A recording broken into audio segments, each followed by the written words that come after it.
Welcome to the Atlaran Adventuring Company. This is the world of Atlaran. We've entered the early stages of an industrial age that has begun taming the wilderness across the world. And while progress brings solutions, it also brings new and more complex problems, and tends to pick at old wounds left unhealed.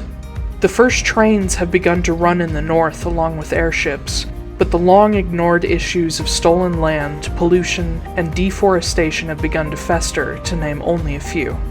But our focus and our second story is on one small group of new allies and their own struggles and battles against a changing, dangerous world. Our particular window in time falls 500 years after the calamity and the great shattering of Harris. With any luck, this story will resonate across time like the last.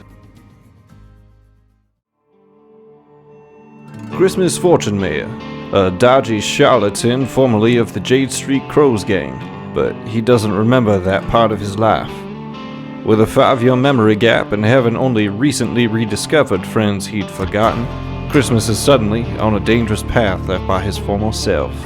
Thankfully, he's a master of charm, theatrics, and disguise, and when those don't work, he has found family that, whether he remembers them or not, will fight to the last beside him.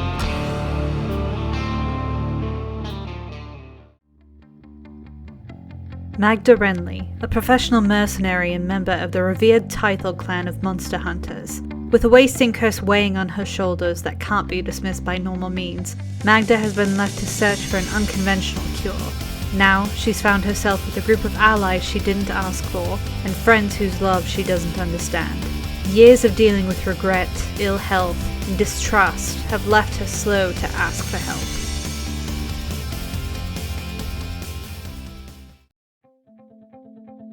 Borago, a cheery alchemist from Reese's Ridge and son of a well-known engineer and apothecarist. Noah's upbringing was colorful, to say the least, leading to his expertise in potions and mechanical contraptions. He's out in the world to find new ideas and support the family business. But now, he's stumbled into a pile of issues that most rich kids from the suburbs just don't deal with. But in his own words, usually with a gun and a grin leveled at the current problem, "Don't you worry there, guy, everything's gonna be hunky-dory."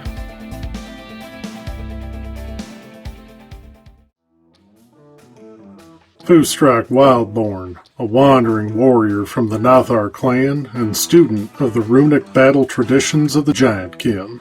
Raised by folk who believed in the survival of the fittest, but refused to adapt to the modern world, Foostrak left the clan to seek outside knowledge to hopefully bring home one day. He is set on helping his people survive, even if they're stuck in their old ways and don't realize how badly they need his insight.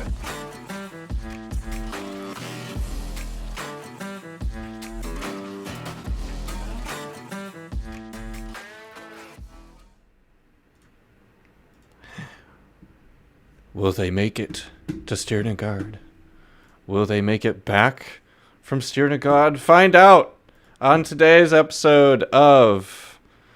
We're live. Sorry, we don't do that on this show. Go ahead, Taiylor. Do your thing. You call us annoying. All right. You are annoying. What I did does not dispute that. All right, we're starting the fucking episode. Hello, everybody. I am your... Hello? Wait, wrong way. Hello, everybody, and welcome to the Atlaran Adventuring Company. I am your Dungeon Master, Taiylor Wallace. I did that backwards. Joining me, I have Astrid Knight. Hello, you can find me everywhere at Astrid Knight. No, that's not right. Astrid you can find K. me basically Writes? everywhere at Astrid K. Writes or on my website, astridknight.com. Hey, do you like D&D? I bet you do if you're watching this. Well, I got a treat for you. It's called Perception Check. It is currently a free ebook right now on Amazon, and it is the #1 free LGBTQ fantasy book on there now. So, yeah. If you want to be #1, get it. That's it. We are off to just fucking. There's a career in today, broadcasting folks. in your future, Ash, for sure. Jesus fucking Christ. There's a reason I wasn't a communications major. All right, run the intro again. No, Yep. Yeah, you're a word of communications major because you Alright. actually have a we job. also have Blake Wolfe. Hi, I'm Blake Wolfe. I write lots of books. I wrote this one about gay werewolves. They're slutty. Gay werewolf. And if you like your rims really clean, Careful. they'll do it for you. That was On your car. totally I PG. Tell I me didn't they know that run they did it an on auto Your shop. car. Tell me Yeah, they run they- an auto shop. Absolutely do not run an auto shop. Okay, well, there's a Um, book 3 idea for you. There's Just really gotta good at be detailing. a dirty They have- There's got to be a dirty book out there where they run an auto shop and like. Oh, there's- absolutely. Yeah. Rectangle wrote it, I promise you. Yeah, Oh, it's I'm like sure. Come on Werewolf. down to nothing but rims. Guys, we need to focus. We need to get somewhere today. Oh, shit. we got somewhere.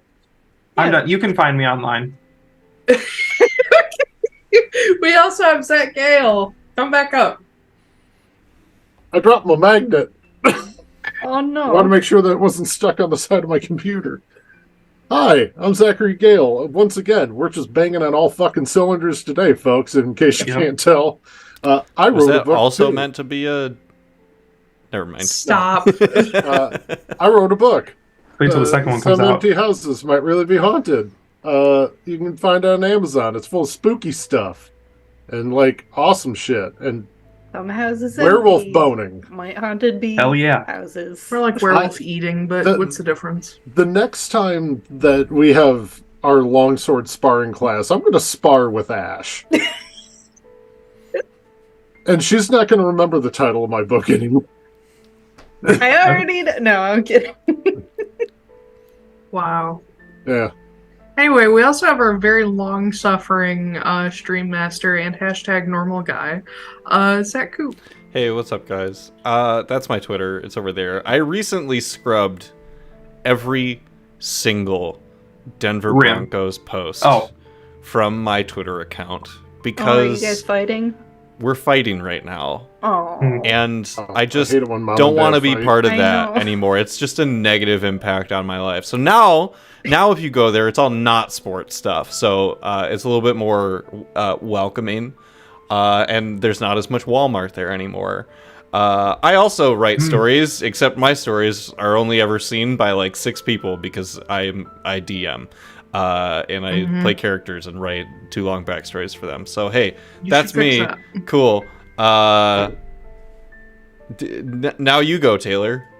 Cool, thanks. Great. My name is Taiylor Wallace. I'm your dungeon master, as I said before, and editor at one point or another. You can find me at Everybody Get Ready For It. Taiylor Wallace, IY. Bye. Lorwallace.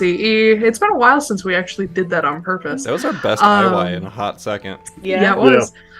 Make sure you misspell Taylor, you never find me. All of our links are in the link tree on screen or in the descriptions wherever you're watching. And if you like our stream and want to support us, check out the Redbubble link or click around all our stuff because views is good. Anyway, now that we've gotten through that fucking train wreck, it's like Noah blew up the Molinarch rail again. Last time, in episode 57, Pride Before the Fall, the Sealy got fucking wrecked against my wishes. Like, I knew they were going to get wrecked, but I didn't expect it to happen that fast. It was beautiful. I was like, these are 2 major archfey and their daughter who's buffing them. There's no way they can be taken out by being ficus'ified. And also trapped in a bubble.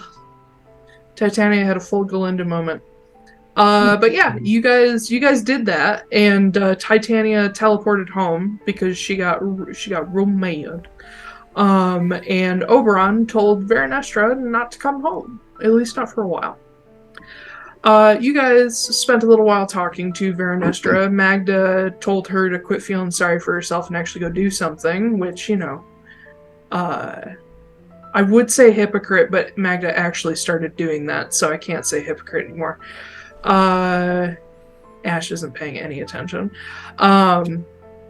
Walter and Foostrak discussed Walter going to Moore's Rest, but Walter decided to send a letter instead, which I have written. If you guys survive Sav, Walter will visit his most likely real mother, Diana Moore, in person. Jasper and Magda curled up for a nap in the recreation of Gwyn's room from Jade Street. Noah got his super special, awesome, amazing chest, plus the tiny one. And I gave you some corrected info about the residuum capsule because I didn't realize that I lied to you last time. So you have that information already. Ross showed up at dinner with gifts from Morrigan, including your level up to 18, the new spell Bind Shape Changer, and knowledge that may be useful in finally putting down Sav. Christmas also gave Chips his leg back, and Christine is into it. But one more thing I do have to add, we'll actually get into it in game, character, all that shit. Ross has one more thing for our dear Foostrak. But anyway, you guys are gathered in the Borago's dining hall. Chips just ran off to show his wife his new old leg. New leg? Yeah. Christine went full Lorraine from Mad TV. Just, God, that's cute. I picture it like being all like pink and shiny and smooth, and it doesn't have any wrinkle lines. It has fur on it, but yeah, it's in the words of Christine Borago. That's nice and fresh, which is just the creepiest thing she's ever said. Ben, you look embarrassed of your fantasy parents. No, it's fine. But as you guys are gathered around, considering some of this information Ross has brought you, he will then turn to Foostrak, say, by the way, almost forgot, Ma sent you something in particular. And Harris, I will put this into your inventory.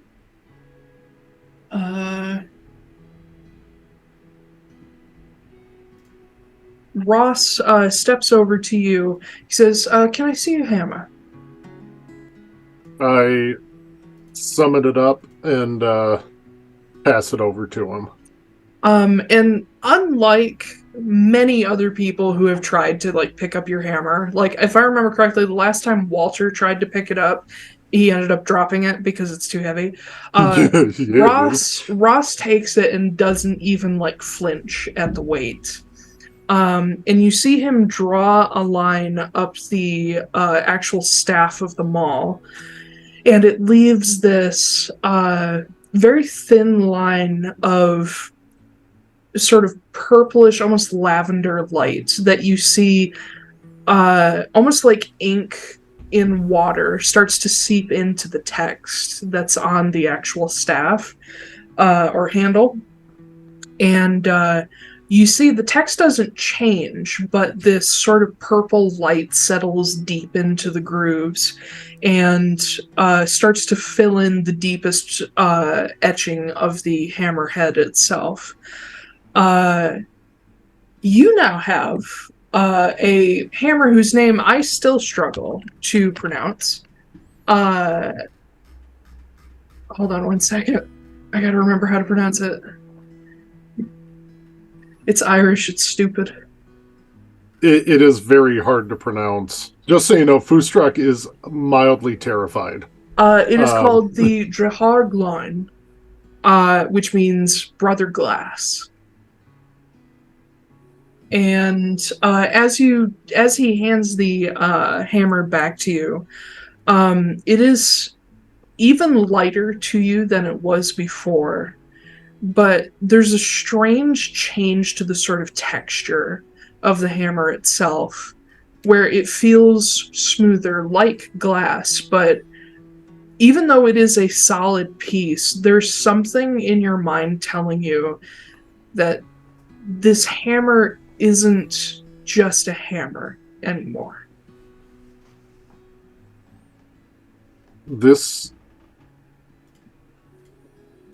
So I do have a question and a concern, real quick. Yeah. This doesn't jeopardize my relationship with LN at all, does it? Oh, Jesus, no. God, why would we do... No. Buddy. I had thought about, offering my services to the court when Chris joined, but I didn't want to lose my connection with LN. You know Ma and the Atara sisters are like that, right? Yeah, but it's all complimentary, man. It all works together. That works for me. So basically, what you're gonna find is the day you kick off Foostrak, which hopefully is not soon. The lady's favor is gone from this hammer. The day I kick off. Yeah. Like in football? Yeah. Says the lady's favor will be gone from this hammer because the blessing follows the chosen, not the weapon. But this hammer will always be Drahog loin. So if you want to pass it down to your boy maybe, or someone else special, I hate that look on your face. No, I'm really... So I messaged Taiylor like a week ago about an idea that I had for a weapon, and Taiylor responded in all caps with, "Get out of my head, you motherfucker." Yeah. And now I see that it's essentially, it's what I'd come up with and message Taiylor. Yeah. But Ross explains, he's like, if for whatever reason someday you get tired of a hammer, you can have whatever you want. So have fun with that. There's a couple other little fun doohickeys it does, but I'll let you figure those out on your own. I'm just reading over it, and it's just like, oh. But yeah, you can replace the lady's favor with the Drahog loin, and it still has all of the same abilities as the lady's favor. Yep. And whatnot. So Ross gives that back to you. Yeah. Oh yeah, I think it's a little stronger. But Ross hands that back to you. Looks to the rest of you and says, okay, so now that business is concluded, Chris, Sala, you got some stuff coming your way as well that I will not share here. I'll tell you. It'll be fine. Anyway. Is there anything else I can do for the esteemed nobodies before I head out? I got one thing. Yes. Give your mom my thanks. Can do. And I will be popping into... Well, hopefully I will be popping in to visit her to thank her in person in a while. I figured you'd be back. Anything else?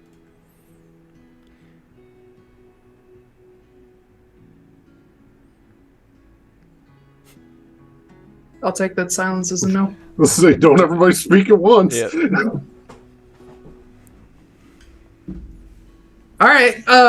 So Ross sort of gives he sweeps his coat aside and gives the dramatic bow, and he says, well, I don't think there's anything else I can say but what I usually say when I leave you all, which is good luck, mortals. And he disappears.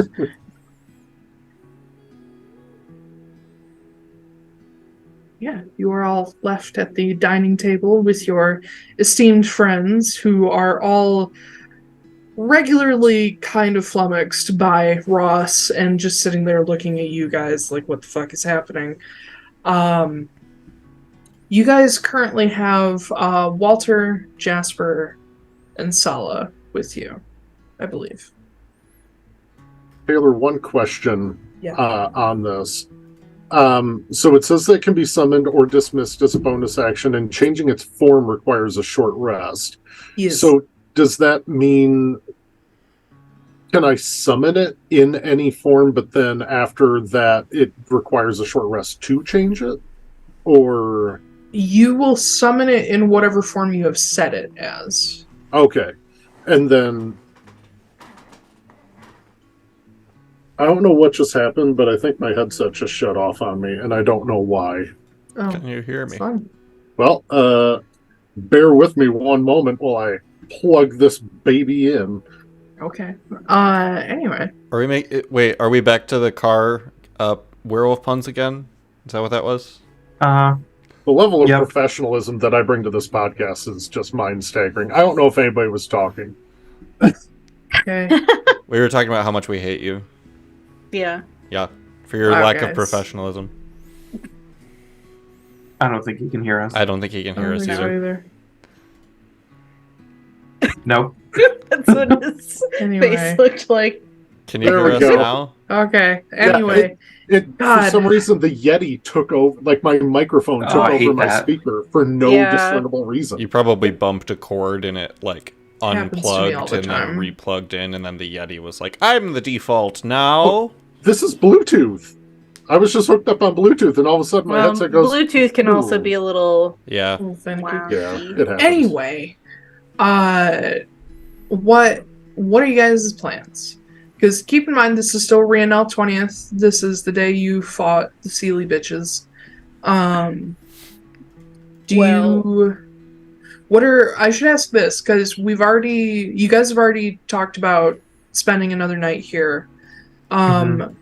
What are you doing? Are you calling anybody in for the rest of this day? Are you waiting till tomorrow? What's going on? I'm gonna.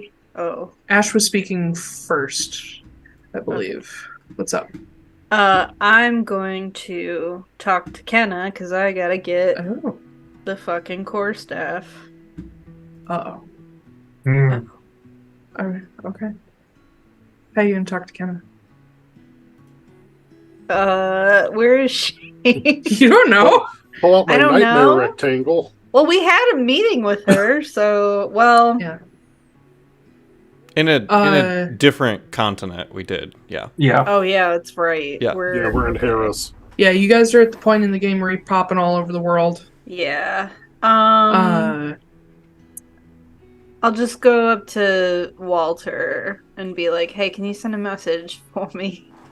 yeah, he's like eating after dinner, like cake and coffee and all that, and he like glances over his coffee cup at you. He's like, I suppose. Great. What's in it for me? What's in it for you? I'm kidding, Magda. What do you want? Okay.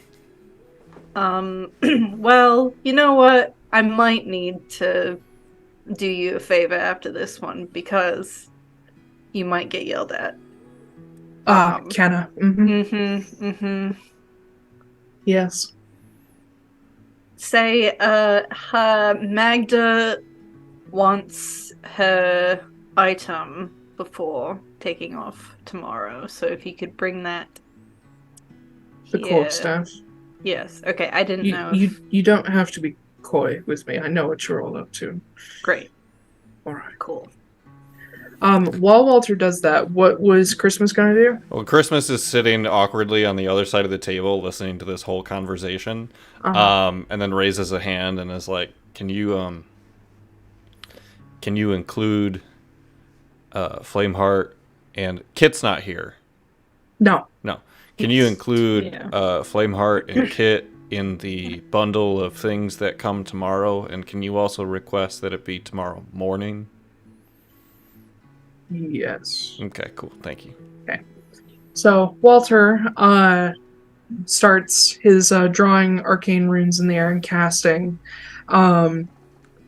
The conversation with Kenna is very quick. Requires only one sending, and after he sends his message, you see him like put his head down, like bracing to be screamed at.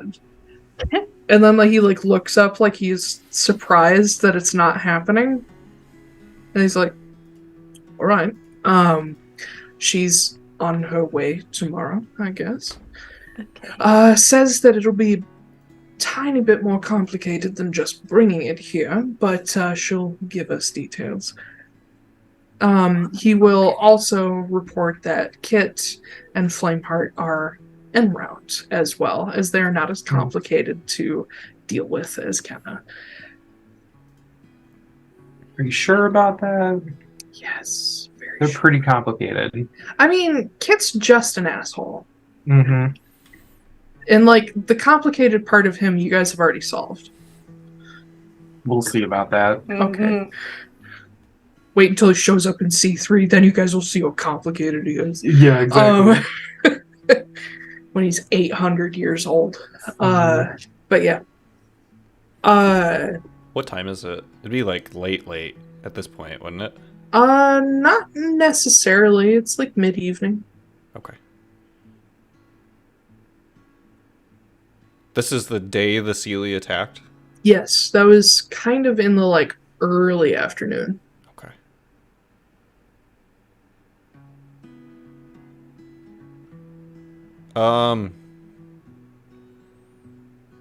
Well, gang. I need the day tomorrow to accomplish some things before we go. So I think after tonight, we should spend one more night and then go. But tomorrow night, I mean, do what you need to during the day, but I think tomorrow night we should have somewhat of a strategy meeting just so that we all know what everyone is able to do and, you know, draw up some semblance of a plan. And we should have a family dinner. Yeah, that too. I mean, yeah. We should. It's a very real possibility it's going to be the last time all of us are together. Yeah. Which is why I am going to go take a 2-hour-long bath in my stained glass bathtub. And Christmas will get up and leave. Like church stained glass? Or, okay, he's gone. And you How do guys you do hear that? Sala just go, of course. How do you make a stained glass bathtub? I guess. Very carefully. You just don't wipe. With magic. Well, yeah. Because I was about to say you can't really curve the glass very well. I mean, I guess you could if you really wanted to try. Anyway. Have you ever seen a light bulb?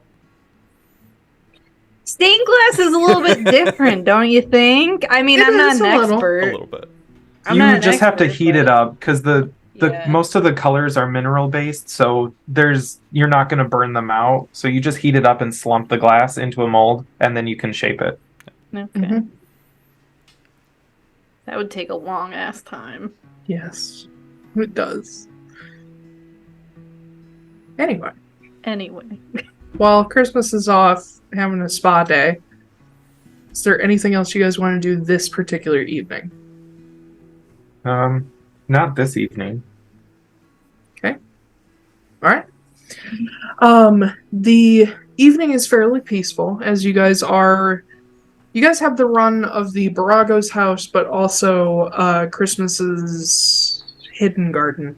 I don't know what to call that place. Magnificent Mansion doesn't seem like the right word for it. But The house. sure. Yeah, let's call it the same nickname Sav has. Yeah. Yeah. But anyway, Chris and Chips are around, like, kind of like peeking in on everybody till the end of the night when people are going to bed, like trying to offer people hot chocolate and more molasses rolls. You get the feeling that they're nervous because they know what you guys are on your way to do, but they're also trying not to hover and failing. But the night is fairly peaceful, and you each spend it in your own personally crafted rooms made by Christmas Fortunemær, or if Noah prefers, his own room.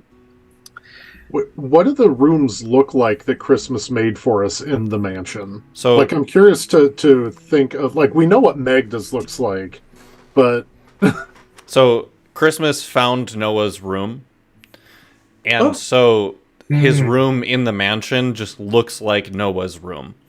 Okay. So it doesn't matter where Noah stays. However, if it's not there already, there's like a big open like counter area where you'd be able to work on like potions and shit in your room as well. So it's like half bedroom, half lab. Christmas would stop Foostrak before he goes into his room and just be like, look, help. But what's going on? I don't know what you want. Are we under attack no, again? So, or? Okay, no, hold on. So, like, I didn't know It's what... just a barn. Yeah, I didn't know what to do for you, man, because I don't know what your living situation was like. So it's pretty... It's kind of bare bones in there. There's not a bed. There's more just like a big, like, soft mattress. I feel like most taverns that we go to, like, they don't have like minotaur-sized.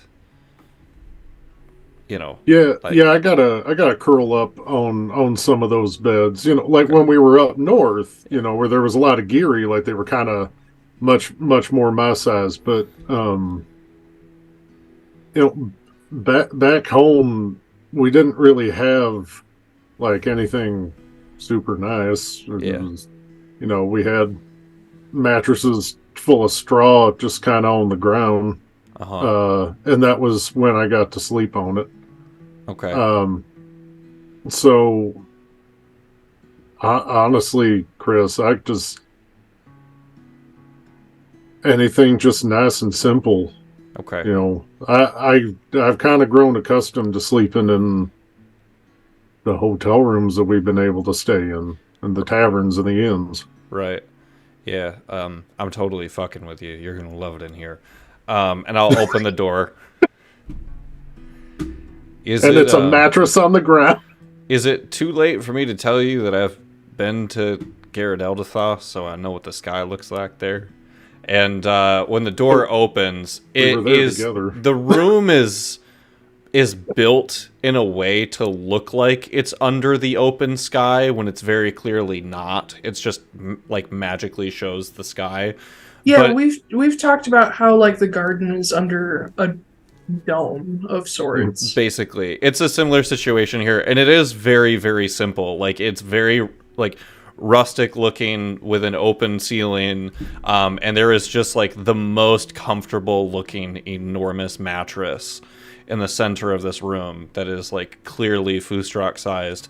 There's also there's like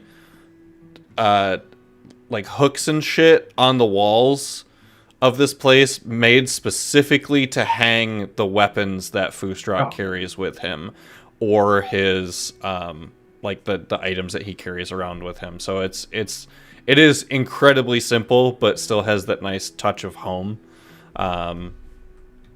Yeah, the Garrett Eldathoth sky above you. This is perfect, Chris. Cool. You did a good job. Thank you. This is the one that I was the most nervous about, because... complete with sticks and rocks and things. Yeah. Because I'm like, at what point does it come off as like, I don't want to put you in a barn, but also like I know what you're comfortable with is more the simple. I'm going to stop talking, and I'm just going to leave you be to your room. There's an enormous like bathtub in the corner that's like minotaur sized if you want to take a bath. Yeah, it's been a while. You should probably leave, because I am in desperate need. Cool. I will leave. Yeah. Can't wait to bring Wayafin in there. Anyway. You'll need to get a crib. The coming morning, as you guys each wake in your separate, fun little themed rooms, as you start to file out toward the, I'm just going to start calling it the Hidden Garden, toward the Hidden Garden's dining hall, you will find that the first person awake is Walter, which is not that strange. He is a man with a definite circadian rhythm. And he's just sitting at the table. It's clear he's left and come back because he has the Port Midcord newspaper sitting in front of him. He's got his glasses on. He has a cup of coffee next to him. He's got his auto writer on one side, and he's just like set himself up for an easy morning before things go to shit. As you guys file in, whatever form that Christmas's like phantom servants things take, if you even have them. I have the servants. They're all invisible. Cool. And one of them is named. That's creepy. One of them is named Amos. Amos, yes. I think it's a good name, but everybody else is, yeah. Anyway, trays of different breakfast foods begin floating in. Some of them are personal favorites of the crew, and some of them are more like fancy stuff in case you're feeling fancy. And slowly you guys all gather. And as some of you are just chatting and the last couple people trickle in, Christmas, you in particular will feel more than hear a knock at the front of the mansion. Without being too dramatic and extra and just opening it from where I'm sitting, I'll go open the door. Outside, you will find none other than Kennebec Ambro standing there, flanked by Kit and Flameheart and Caladir. Are we finishing breakfast at this point? You guys are probably getting toward the end of it, yeah. Okay, cool. Oh shit, we should have called Vesper. Vesper should be there too. I forgot. Okay. I'm sorry. Well, Yes. We'll retcon that. Walter would not have forgotten her.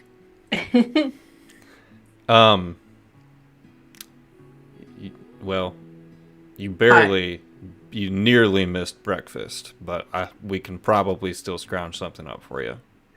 And Kenna shrugs a little bit. She's like, okay, are you guys hungry? And she looks at the rest of them. And Kit kind of, in Kit's way, he just kind of bowls past her and just like shoves her out of the way and walks in. He's like, yeah, sure, I'm fucking starving. And he just strides in, whereas Flameheart, Caladir, and Vesper, much more polite. And they all walk past her, but Kenna stays standing there for the moment. And she looks at you, Christmas. She says, okay, so Magda's taking the core? Come, get in here. Fine. And she steps in and stops right inside the door and says, so Magda's taking the core? Can you just move to the side a little bit? And she sidesteps. I close the door. Are you tea person, coffee person? Scones? I'm a let's get shit done person, but coffee would be nice. Do you say bagel or bagel?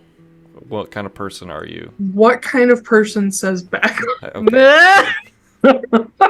She actually starts laughing.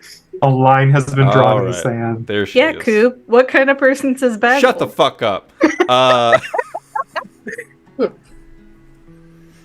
Anyway. What about Magda? Baggle. Mm-hmm. Sorry. Yeah. Bagel. The bagel. So Magda is taking the core staff, yes? Yeah. Sure. Cool, I need to borrow her for about an hour. Magda, you are needed. Yeah. Hello. Yeah, you step out to see Kenna standing there next to the door. She's like, hey, you, we have a little thing to unlock. Okay. Your true potential. Yeah. So, is it the power Your of destiny. friendship? What? The power... never mind. Christmas is starting to go like mom mode with this house. And he goes over to where like Magda was sitting and holds up like a half-eaten plate and is like, if you're not gonna eat it all, just take smaller portions, okay? And then he'll My God. walk away. Isn't this old conjured food? Like, you don't need... There's no food There are waste. starving children in Garrel Shell! But there's no food waste. Like, Actually, in it Caladras. just but, goes away. Is that Christine like coming into the room and like backing me up? Absolutely. She's like, there are starving children in Ile de Argent. You finish your plate. I feel like Noah would be sitting there. He'd be like, Then just Vodro the leftovers to them, and like continues eating. What a brat. Mhm. But yeah, Kenna says, "You finish your breakfast. I don't care, but at some point, I need to borrow you for like an hour because we need to go see my grandkid." I'm good. Let's go. All right. Do you? Well, I'm not taking the rest of you. So, do you want to follow me? Yeah. Cool. And she walks up to the door and is like, "Can I open this, or do you have to open it?" No, you can open it. Christmas pulls a doorknob out of his pocket. Oh my god! No more doorknob. That's a reference that no one here is gonna know except for that three of the people at this table. I'm gonna reference that character in C3. It's gonna be great. Please do. But yeah, Kenna throws open the door, and she will lead you outside to one of the trees in the Borago's yard. But before we get to that, the others step into the dining hall to join you guys. So you've got Kit, Vesper, Flameheart, and Keladir. And Vesper, you can see that like she's got all her gear on her, so does Kit. Whereas Flameheart and Keladir are a little more casual. And Kit just like plops down in Magda's former seat and just starts loading up a plate. Whereas Vesper, much more politely, like asks Walter if she can sit next to him. She takes a spot, and yeah. I suppose you're wondering why I've called you here. Vesper and Kit both look at you and are like, "No." Oh, okay. Well. Whereas Flameheart's like, a little. If I can borrow, actually, you three, Lakari, for a while today. I need help from all of you. Oh, okay. It's going to be a long time, too. Like, I need you for about 12 hours. So, eat up. And they all like look at each other, like surprised that it's going to take this long. But they're all perfectly willing. Whereas Kit is a little suspicious, and he's like, "What do you need 3 Lycari for 12 hours? I'm actually going to need you two. What do you need 3 Lycari and an Elder Druid for 12 hours? Technically, I only need super you. high Elder Druid. Yeah, I only need super you. high, Mega Ultra, Super Saiyan Druid. I only need you for like 10 of the minutes. Desert Clan. So, yeah, the Lycari I need for longer, but you I need for like 10 minutes. Okay. And he just settles into his meal. But knowing what Koop is up to, is there anything Noah and Foostrak need with any of these guys?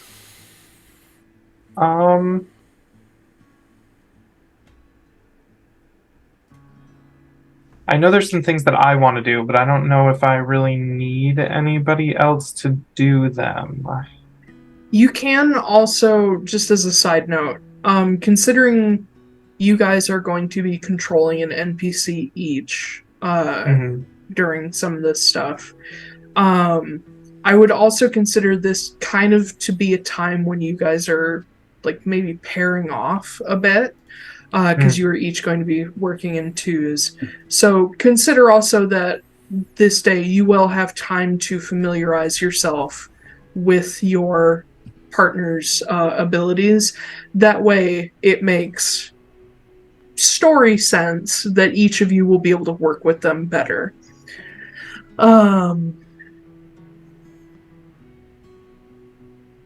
It's a bagel bag. Anyway. Yeah. I need to not have this open while we play. Is it because we're all irresponsible with it? Yes.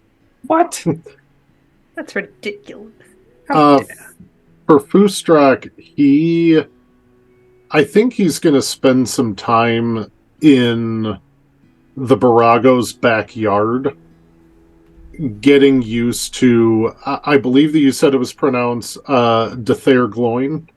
Drahar. Drahar Gloin. It doesn't look anything like the way it sounds. Sure doesn't. It's like French. It's Irish. Yeah.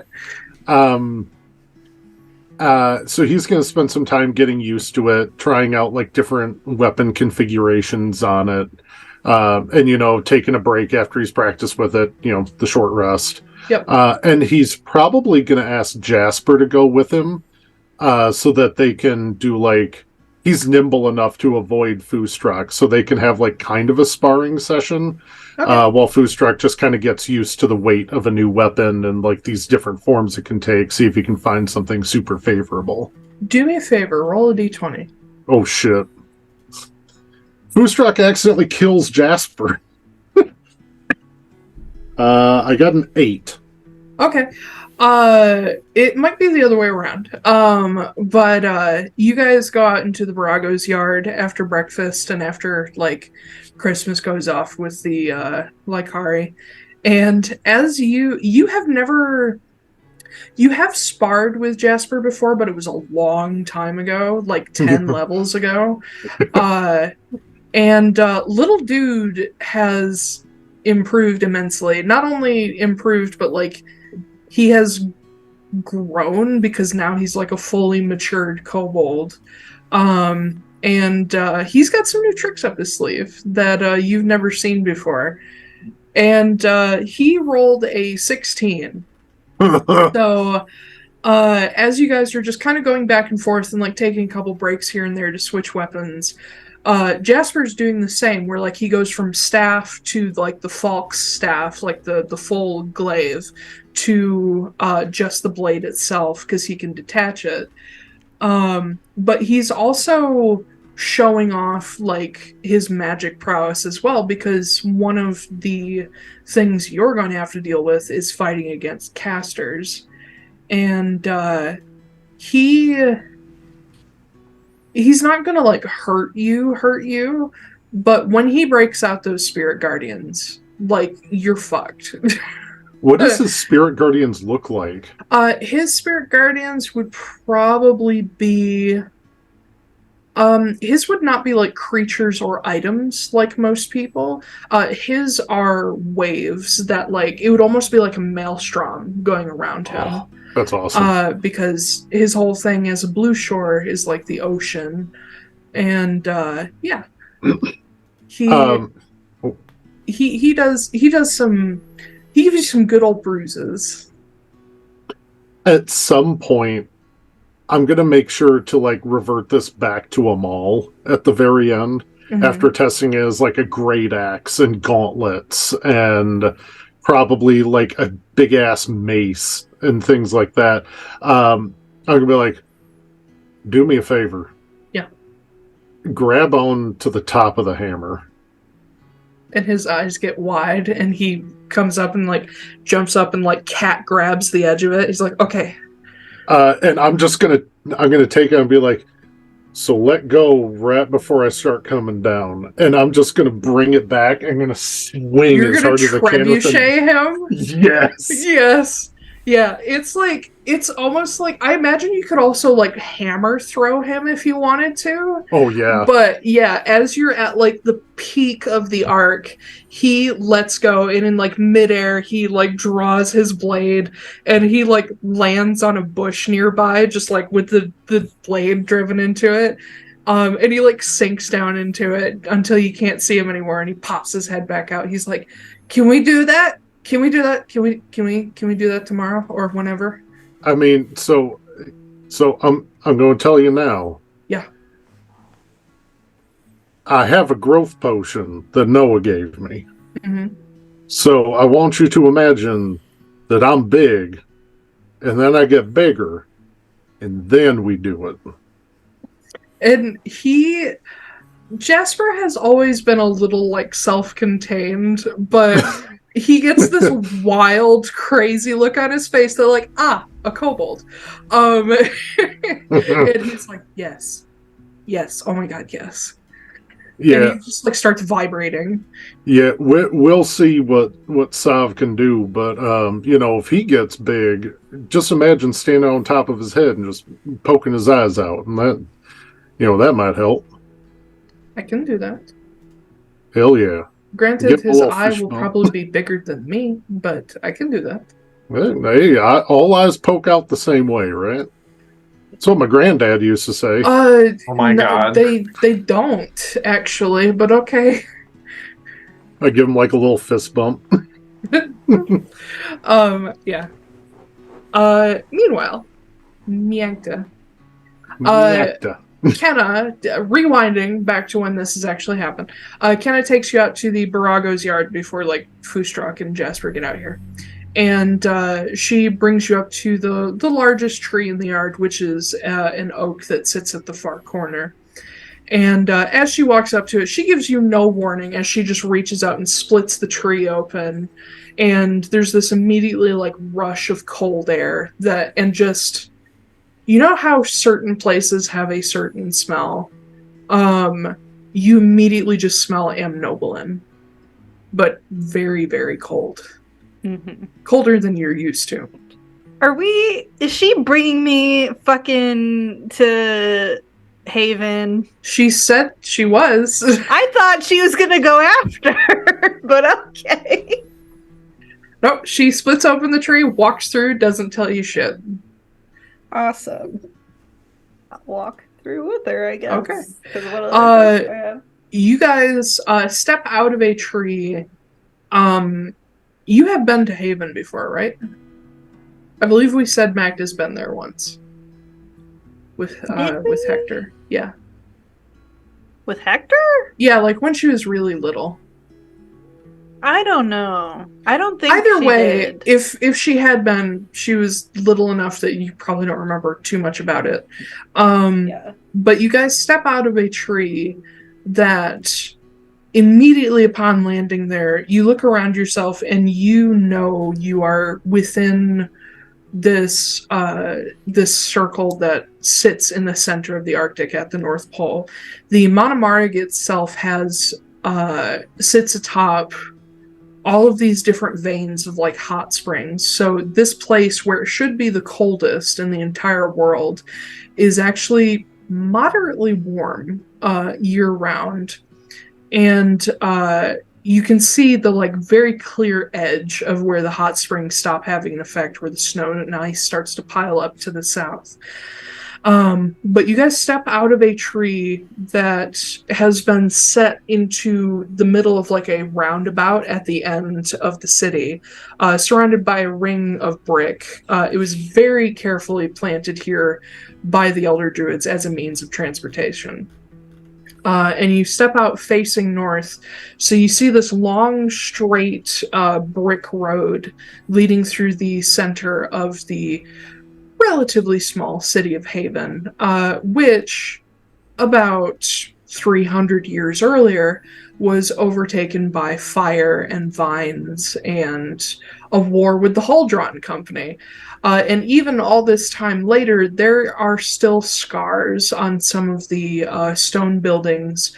There are still, like, scars in the actual land between the buildings, but most of the buildings have been fully repaired and cleaned up. And Haven no longer has a palisade, it has a stone wall around the outside. And looming in the distance is a titanic black sphere, mostly buried into the ground, and the bridges that lead across the lakes to get to it. But Kenna steps out the other side, looking up the street, and you can immediately see, like, people going about their normal daily tasks and stuff. For what time it was in Midcord, here, it's at the North Pole, so it's kind of hard to tell the time zone sometimes. Here, it's not too much earlier. But Kenna turns and looks at you and says, okay, so long story short, the core is locked away, and I put some contingencies in place that require help to get it back out. So that's what we're doing. And we're going to go get the key from my granddaughter. And I'm going to take you down to get the core because you're the one who needs to actually take it. Sounds good. You are aware it's going to stick to you, right? I guess I'll just put it in my sword hand, then. Have you guys talked about exactly what you're going to do with this thing? No. You have no idea how you're going to use it. I just heard that it makes you more powerful. I don't know anything else about it. What? I'm sorry, we didn't have that in school. We didn't have Highland Staff 101. Well, I know, listen. Sorry, that was bitchy of me. I know you have no reason to know this stuff. Shocking. Shut up. She like immediately like looks next to her. She's like, sorry, I expected Kit to say something. So here's just the quick like cramming for the exam rundown on the core staff. It is an amplifier like Echo, but like way bigger. It is also a Heidelin staff, and if our theories about it are correct, there's still a piece of Algar Heidelin in it. Now, the reason that everybody thinks that you should be able to handle it is because you're one of a precious few people who is not power hungry. And I guess, I mean, considering you guys have made it this far, you're probably strong enough to handle it anyway. But if things get out of hand with it, you're going to have Kit and Vesper with you, of course. If things get out of hand, you need them to help get it off you, because when things start to go downhill, they go downhill fast.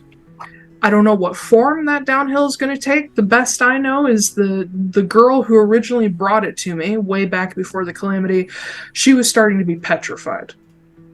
So that's fun.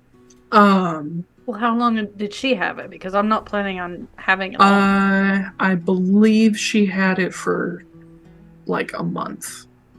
Okay. Well, I'm not going to have it for that long. Well, if you were like, say, 1/18 of your current power level, it would probably turn you to stone immediately. Great. But being that you're not 1/18 of your current power level, you should be okay for a bit, but you may need a little attention after this fight if you survive. That said, I should also mention, my grandkid and I have been talking about contingency plans if you guys die. So, if you do see, this is really dark, Magda, but if you do think you guys are starting to lose, do everything in your power to get the core out of there. Like, hand it off to Kit or Vesper, because we don't need Sav to be amplified. Yeah. That's was kind of one of my concerns. Yeah. About still want to go get it? I want to kick Sav's ass, so I think that's the answer. But she turns and starts leading you up the street. Didn't you also, while we're walking, I'll say, didn't you also say that we could do the same thing to make one of the Lycari then? And she stops in her tracks. She's like, that is a theory, not a definite. I mean, do you want to try that? I don't know. Okay, so no, but also it would remove the possibility of Sav getting a hold of it, right? Oh, I don't even know how we would do that. We don't have Senna anymore.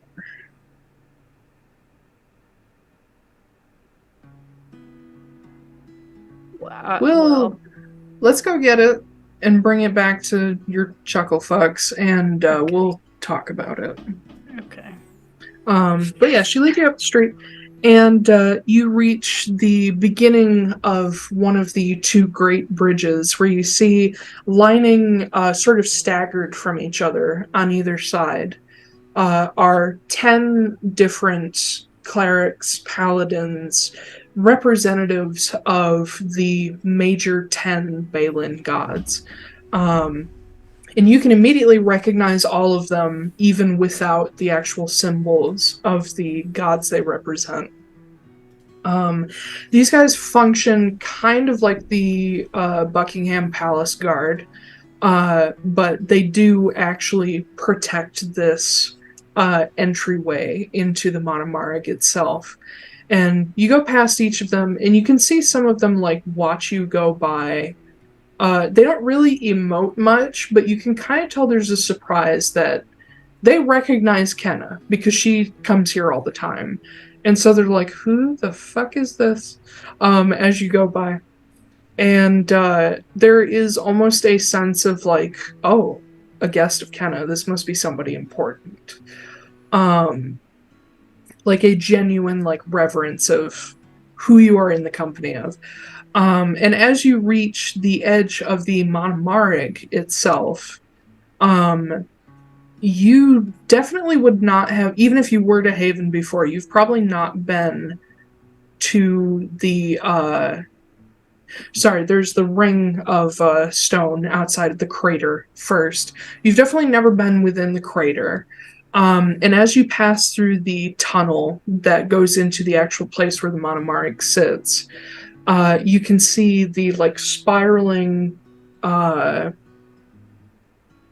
mosaics and paintings that go along the inside of this tunnel that sort of tell the stories of different gods and legends and heroes. And running down the center of the ceiling through it, there are a sort of strip of magical lights behind pieces of glass. And as you get to the end of this tunnel, the tunnel is constantly being added to in the form of art. So at the time of like the calamity, the tunnels was only like half filled. When you get toward the end, you see where they've added on more.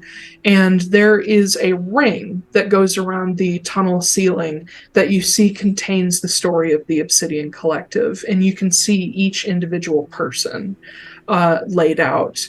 And each of them is like reaching out, has their hand on another's shoulder. And at the very center at the top is Marin wielding her gun in the image of the final blow to Ilarka. Going a little further, there is some imagery of Kit and Kenna being elder druids, but at this point, not a whole lot beyond the Obsidian Collective has been added. Getting into the actual crater valley, you can see all of the different styles of stone temples that ring the meteor itself. And the meteor is this just black monolith that has these strangely iridescent glimmering points all over it. Gems and metals that are just naturally formed in this giant ball of rock. And Kenna leads you in through yet another tunnel that is just glimmering with star-like metals and veins in the walls. And as you get to the central chamber where more carvings and paintings sprawl out that are thousands of years old at this point, you see a woman waiting for you too, which immediately to look at her is like, oh god, there's another Kenna. Rhea MacAmbro is, she does not look as old as Kenna, of course, because she's her granddaughter, but Rhea MacAmbro is over 300 years old, whereas Kenna is in the 500s at this point. She has, short, like, almost like a pixie cut to her hair. She is wearing dark green and gray and black robes in the typical fashion of the Elder Druid of the Monomarg. And you see she has half of her face and pretty much half of her body. It's almost like she's split down the middle. Half is heavily tattooed with artwork from every conceivable culture in the world. This immediately to look at her, you're like, she has been everywhere. And she's just standing there waiting. She has a white birch staff in her hands that just looks like a normal staff with like poetry carved into it. And as you two step in, she looks at Kenna. She's like, "Hi, Grandma." And Kenna's like, "Oh, I hate that." And she turns to you and says, "Miss Wrenly, I presume." That's me. And she steps forward and offers out a hand, much friendlier than Kenna. She says, "My name is Rhea, and I am the Elder Druid of Haven." Nice to meet you. I'll shake her hand. I assume, and she glances at Kenna, I assume she's told you already about the dangers of all of this and whatnot. We have a little bit of a walk, so let's get started. And she leads you both down the spiraling staircase off to the side, which C1 people will remember all of this shit.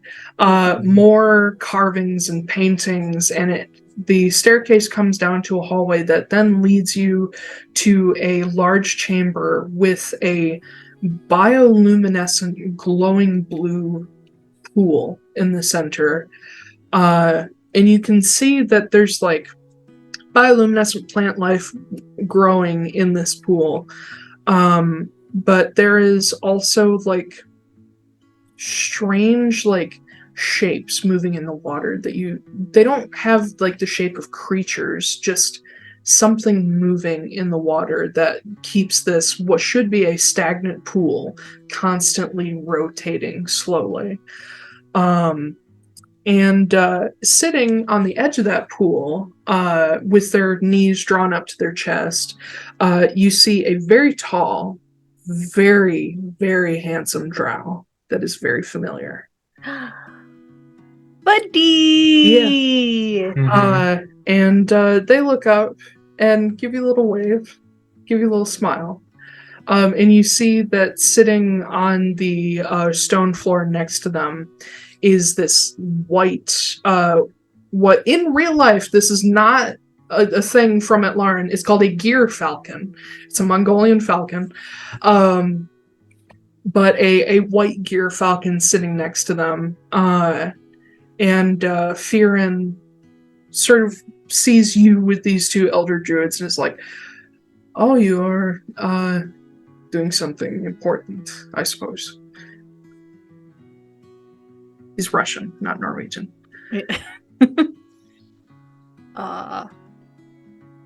Yes. Well, it's just, I didn't expect to see any of you here. Are you about to go start the fight? Magda's never met Firin, right? Yes, she is. When? Right. I don't think so. Yeah, at the Obsidian Cliff. Can't hear you, Koop. Yeah, twice. What? So No. Once at the fucking gala. Literally seeing them the as a gala. goose and then as themselves. Nope, now I remember. Liberty's Edge. Yep, Yeah. now I remember. Continue. What do Russians sound like? Hello. Hello. Egg I would roll. like Yes. egg I like roll. egg rolls. Yes. Yes. So I take it you're all about to start the big fight then. No, any chance that you'd want to tag along? I can't. Why? There's this thing about the demi-weir, and I'm a little too big. Gotcha. Yep. I wish I could. That's fine. Well, if it makes you feel any better, I am part of the contingency. Good to know. If Salve manages to break through the demi-weir, he suddenly has an entire roster of titans to deal with, so it will be okay either way. Yep. I know that's not very comforting. No. That's alright. Alright. What is this fucking thing? Yeah, Fearin lets you go on your way, and Rhea leads you toward the south end of this chamber, which leads to a staircase that goes down and down and down. A long, long way. To the point that it's one of those staircases that's so fucking long that halfway down it, you're like, I should just go back. I don't want to do this anymore. But it's just as long to get back as it would be to just get to the bottom. Because then you have to climb up. So. But when the staircase finally lets out to a landing, that landing then leads to the edge of a cliff overlooking a massive underground cavern in which you can immediately hear the roar of a waterfall. And looking down over the edge of this cliff in a switchback path, you can see a forest in the cave. And initially, it doesn't make a whole lot of sense to you why there's trees down here. And then you start to realize these aren't normal trees. Being a member of the Taiylor clan, you have a pretty extensive knowledge of poisonous plants, things that other people don't know a whole lot about, like things that grow in the Underdark even. These trees are not trees, they're mushrooms. And as you look at each of them, you see some of them that have their branches sprawl out and they have these thick, almost succulent leaves. And then in the nest of the branches in the very center, you see a white orchid in some of them. It's just succulent. Shut up. Go back on mute. Creep. You see that some of these trees, their trunks are twisted until the branches come off. And in the nest of the branches, you see these very gently glowing white orchids that if you didn't know better, you'd be like, oh, that's so pretty. I should go get that. But you're smart enough to know that that's exactly how the tree eats you. Because you know what these things are. They're not very common, and in fact, they only grow in the Underdark. So that tells you that the place you are in is technically part of the Underdark, which I don't think Magda has ever personally been to because most of the Underdark is flooded. So as you go down this switchback path and you start following a trail between these big orchid trees and then some that look like pine trees, but something's a little off, the needles are too big. You eventually catch sight of this pool that sits at the edge of this little forest and the waterfall coming down. And Rhea steps up to the edge of it and lifts her staff, and like a curtain, the waterfall parts to either side of a path and leads you through to a hall that is completely triangular, where it has the peak at the top of the ceiling. And you can see in each wall, stacked 3 high, are these plaques that mark the ends of crypts, or not crypts, stone coffins set into the walls. And you can see that most of them look like they've been rebuilt. And knowing the story of the Obsidian Collective, you know exactly what these are. The Malandrada are here, and it looks like most of them, except you see a couple still open, most of them went back to sleep after Obsidian Day. And you see where the remaining ones are because you encounter them in this hallway. These ghostly figures of many different races and many different traits that the Malandrada themselves are not so much a they're not so much a race as they are like the descendants of the gods themselves. So each of them looks a little different because each of the gods has many forms. And as you pass by them, one like female Malandrada who looks for all intents and purposes to be a moon elf, she gives you this like airy kind of smile that makes you think her mind is not all in the present, like she herself is not all in the present. And the sort of ethereal beauty of these creatures reminds you that these are demigods. Very small demigods who are thousands and thousands of years old. People who lived during and before the Age of Frost. And you just sort of pass by them. They don't bother you. They don't speak to you guys. But Rhea leads you on, and you go through a couple more chambers that are fairly quick. One is sort of an empty stone chamber filled with moss. One is a chamber where you can see the walls have like little veins of dark red light through them, and you realize these are lava veins, and it's oppressively hot in that chamber. Until eventually you come to the end of a tunnel coming off one of these chambers, and just a wall sits before you. No detail, just flat. And Rhea reaches out with her staff and she taps it, and nothing happens. And she turns and looks at you, Magda. Says, "Step through." I will just reach my hand out. You feel it's like touching Jell-O. Ew. That just sort of slides through your fingers, and you step through this wall. That sounds amazing. And it's like letting yourself sink into a tank of oobleck. I always wanted to do that, but I would never be able to get back out. Into it. I would die. Awful. I would die. I will but as you hold my breath. Yeah, while I walk it all through. just kind of slides past you. And on the other side, you feel something that you have never really felt before, which is a complete disconnect from everything else.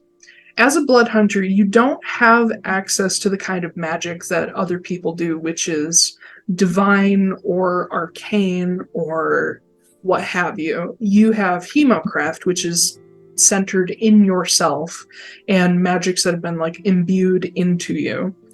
But there is a very distinct feeling of all other like presences, even Rhea and Kenna just on the other side, a distinct like cut from magic and nature and everything else. It is like walking into a sensory deprivation chamber.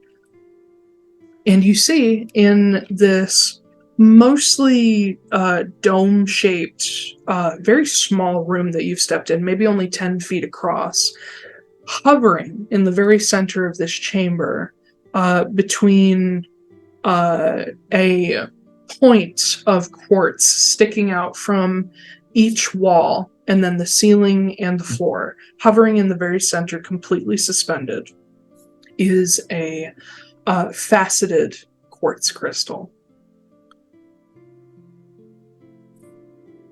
And as you're in here in this dead silence, in this complete, like, psychic bubble, you can hear something muttering away and growling, and the core crystal is just slowly rotating in place, and you can feel something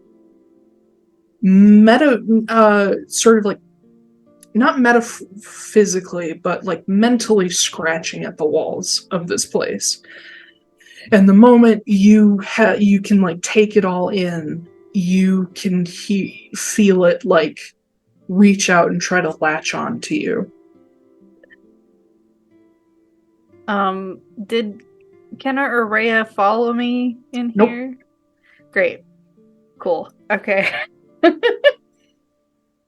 I'll stare at it for a little bit, kind of keep looking behind me to see if they're gonna come through. As you stare at it and like wait and consider, you start to hear the rumblings of this voice come through a little bit clearer.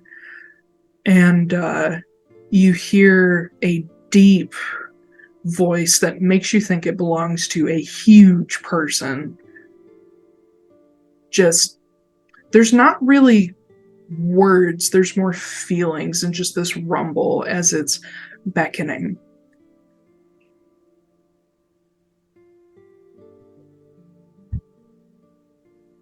All right, you bitch. Let's get this over with. And I'll reach out, grab it. Glove or no glove? Glove. Okay. So you reach into this basically magical force field that is holding this thing aloft.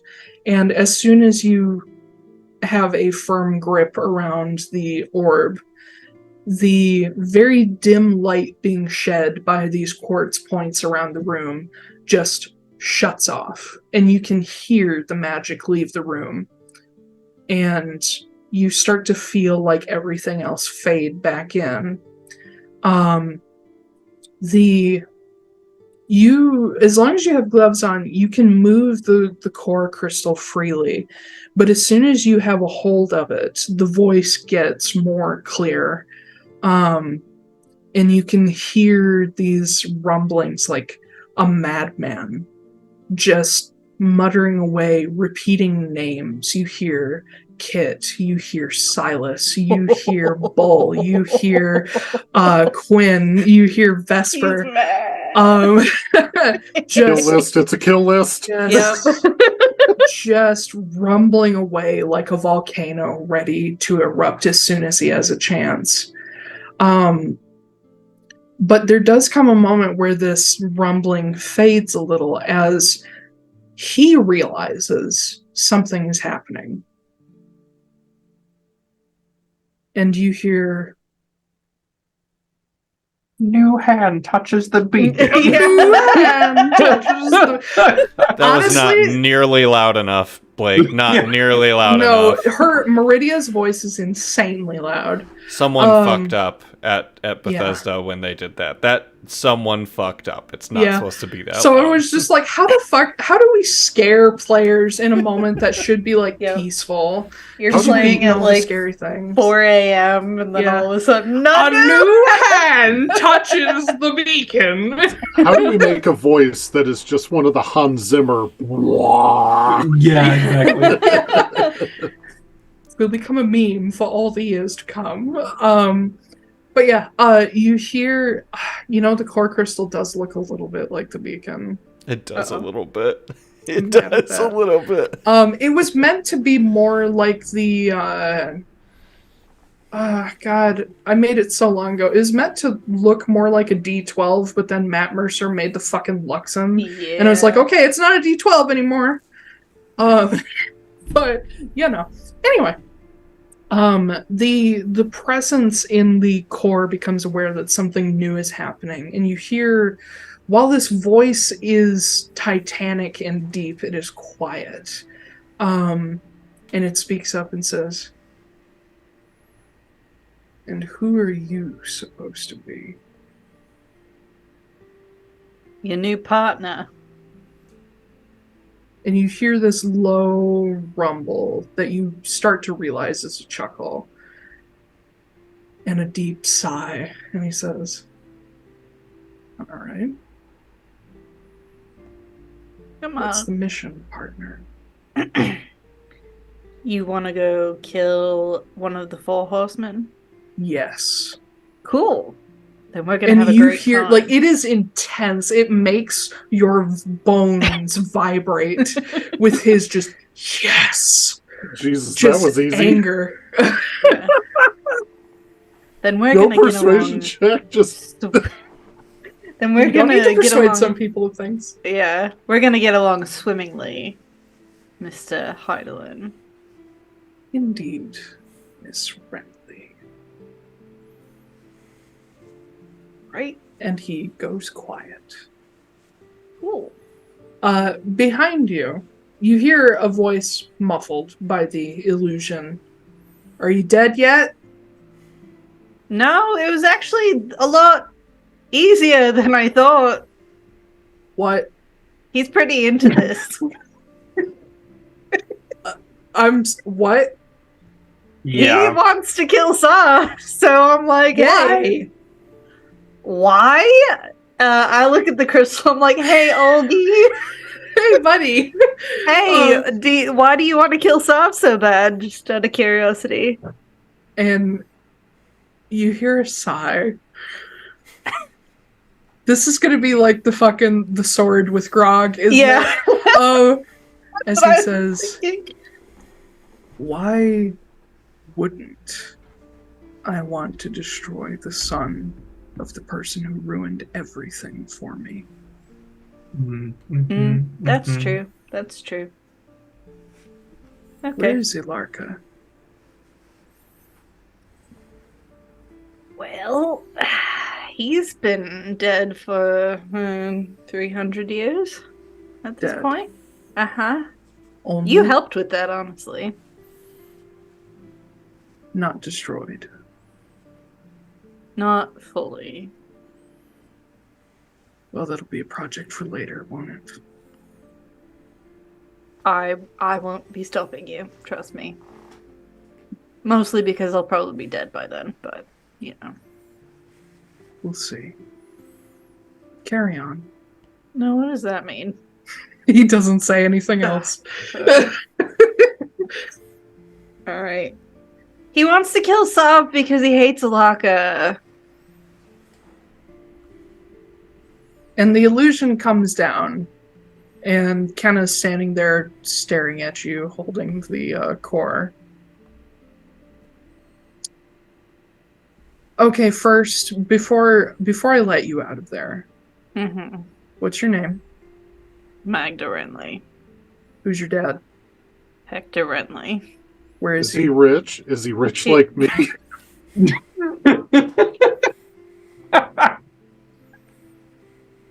I'm sorry, I couldn't resist. Those were song lyrics. What's your name? Who's your daddy? Yeah. Thanks. God. Thanks, buddy. He is... Fuck, why do I keep forgetting the name of that place? It's such an important place. I know, and like, I did know it like off the back of my hand, but I can't remember. Hjelmanir? Yeah, Hjelmanir. And Magda wasn't allowed to leave, and we all had to go fight without her because she I'll couldn't attribute remember that where to her Ash dad and was. not to Ash. Yes. Yeah, and not Magda. And kind of like her eyes narrow at you, and she's like, "Okay, Trust me, he's not like possessing me or whatever. I don't trust you. You got along with him right away. He said he wanted to kill Saab. Like, he's a liar. That's like his thing. Olga, hey, my buddy. Oh my god. Yeah, and Kenna's like, what? What? No, you are not on a first name basis with him. Hey, bud. Are you lying to me? What kind of question is that? Can I make an insight check on it? Go for it. Make an insight check on a rock. I stare into the rock's eyes. This is pretty good. This is pretty good. That is a 25. As far as you can tell, he's being completely honest. He hates soft guts. He hates Saab's guts. Cool. I believe him. And Kenna's like, okay, but He I'm also sending you- hates you guys a lot. Well, duh. He was like rattling off like a kill list in his Well, head. lucky him, most of them are already dead. Yeah. Sorry, bud. Most of them are already dead. Can we leave now? There's Please. just this enormously long piece of parchment, like with a dagger through it, like hanging on the side of the wall. Yeah. Just name after name after name after name after name. Oh yeah. Top of the list is Senna. But yeah. As you step out of this chamber where already like the connection to just the world was already coming back, as soon as you step out, it feels normal again. And you don't feel so much as like sense this crystal Ulgar inside of it kind of take a deep breath and like start to stretch and like relax. Like he's been cooped up in one way or another for a very long time. But as you step out, you have no problem with the core staff at all. Core crystal. You don't know how to turn it into a staff. You just like. Yeah, can I try? You would know like the legend behind it. Yeah. So yeah, you can mess with it. Go ahead and give me a history check with advantage, since you're kind of a Obsidian Collective history buff.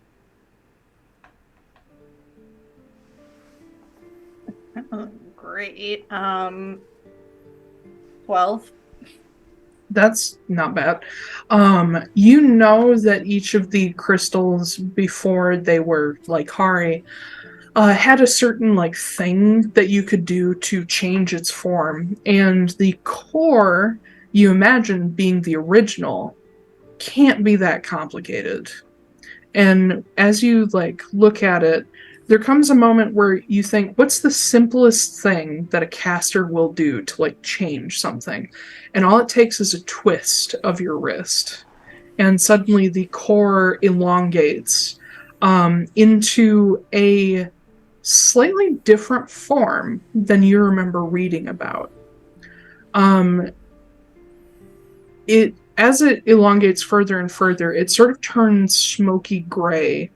And instead of becoming a wooden staff like most of the others, it stays crystalline.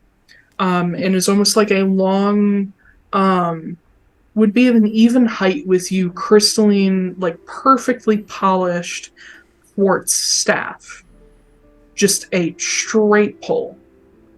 And you can see through the core of it, there is this tiny mote of light that runs from one end to the other, just back and forth and back and forth. It was definitely not this way in Silas's books. It has changed over time. Mm-hmm. Either Ulgar has had a long, long time to fuck with it, or somebody changed it at some point, which could have been Kit, could have been Lord Dine, could have been a lot of people. Olga had a lot of time for introspection. Indeed. He's become only more evil and angry. Great. Bro needs therapy. Well, and there's still that idea that when the other staves are destroyed, they return back to the core. So who knows? You got It could a be whole Ulgar in there, maybe. it could be a whole Ulgar. Cool. I'll flick it back down into The crystal legend form again. continues. Oh, boy. This legend is 20 campaigns old. Yeah, it's honestly. insane. I will flick it back into a crystal again. Yep. Come away with a softball-sized, faceted crystal. And both Kenna and Rhea are looking at you like, what the fuck? What, like a Todd? And Kenna immediately gets offended, whereas Rhea is just like, no, it's just you're not related to like the Moors or anything, are you? No. I'm nobody.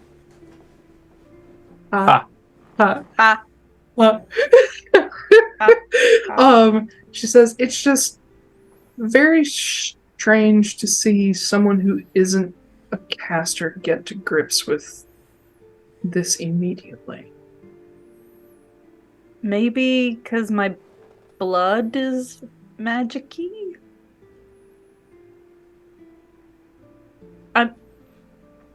I'm with the Taiylor clan. Oh, I know. mean, yeah. But that has nothing to do with any of this. I don't know. And Kenna kind of butts in. She's like, she probably read the fucking books. It's fucking... I did read the books. It's still weird, because, like, they didn't see the core.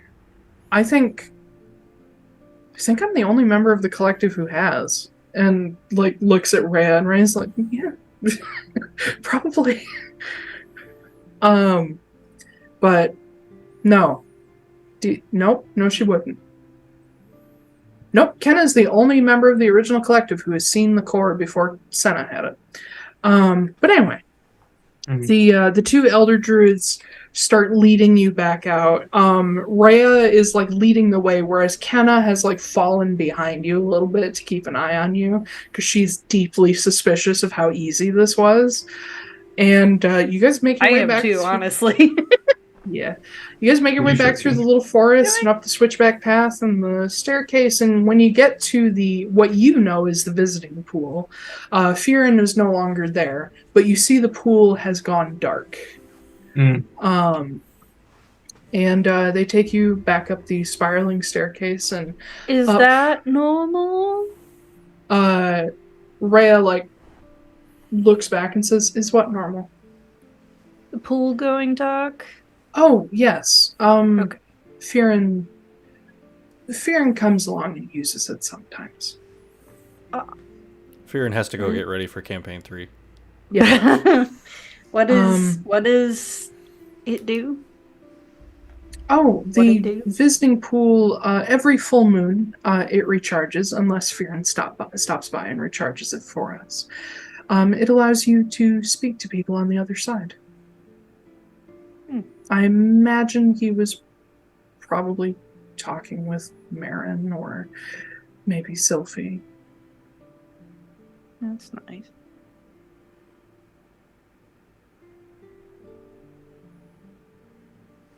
Okay. I guess it's not able to be used anymore, right? Because it's dark. Do you need it? The reason we're going to Stjernegaard, I mean, obviously Sov, but my girlfriend, trying to save her. I don't know if it would even reach Stjernegaard, but... Unfortunately, from experience, it does not reach the Vault of Souls. I have, a few people who are there, too. Okay. Well, that was worth a shot. Trust me, I've tried many times. But on the upside, once you're all back and this is all finished, we will be able to talk to them. Yeah. Well, I won't need it by then, so.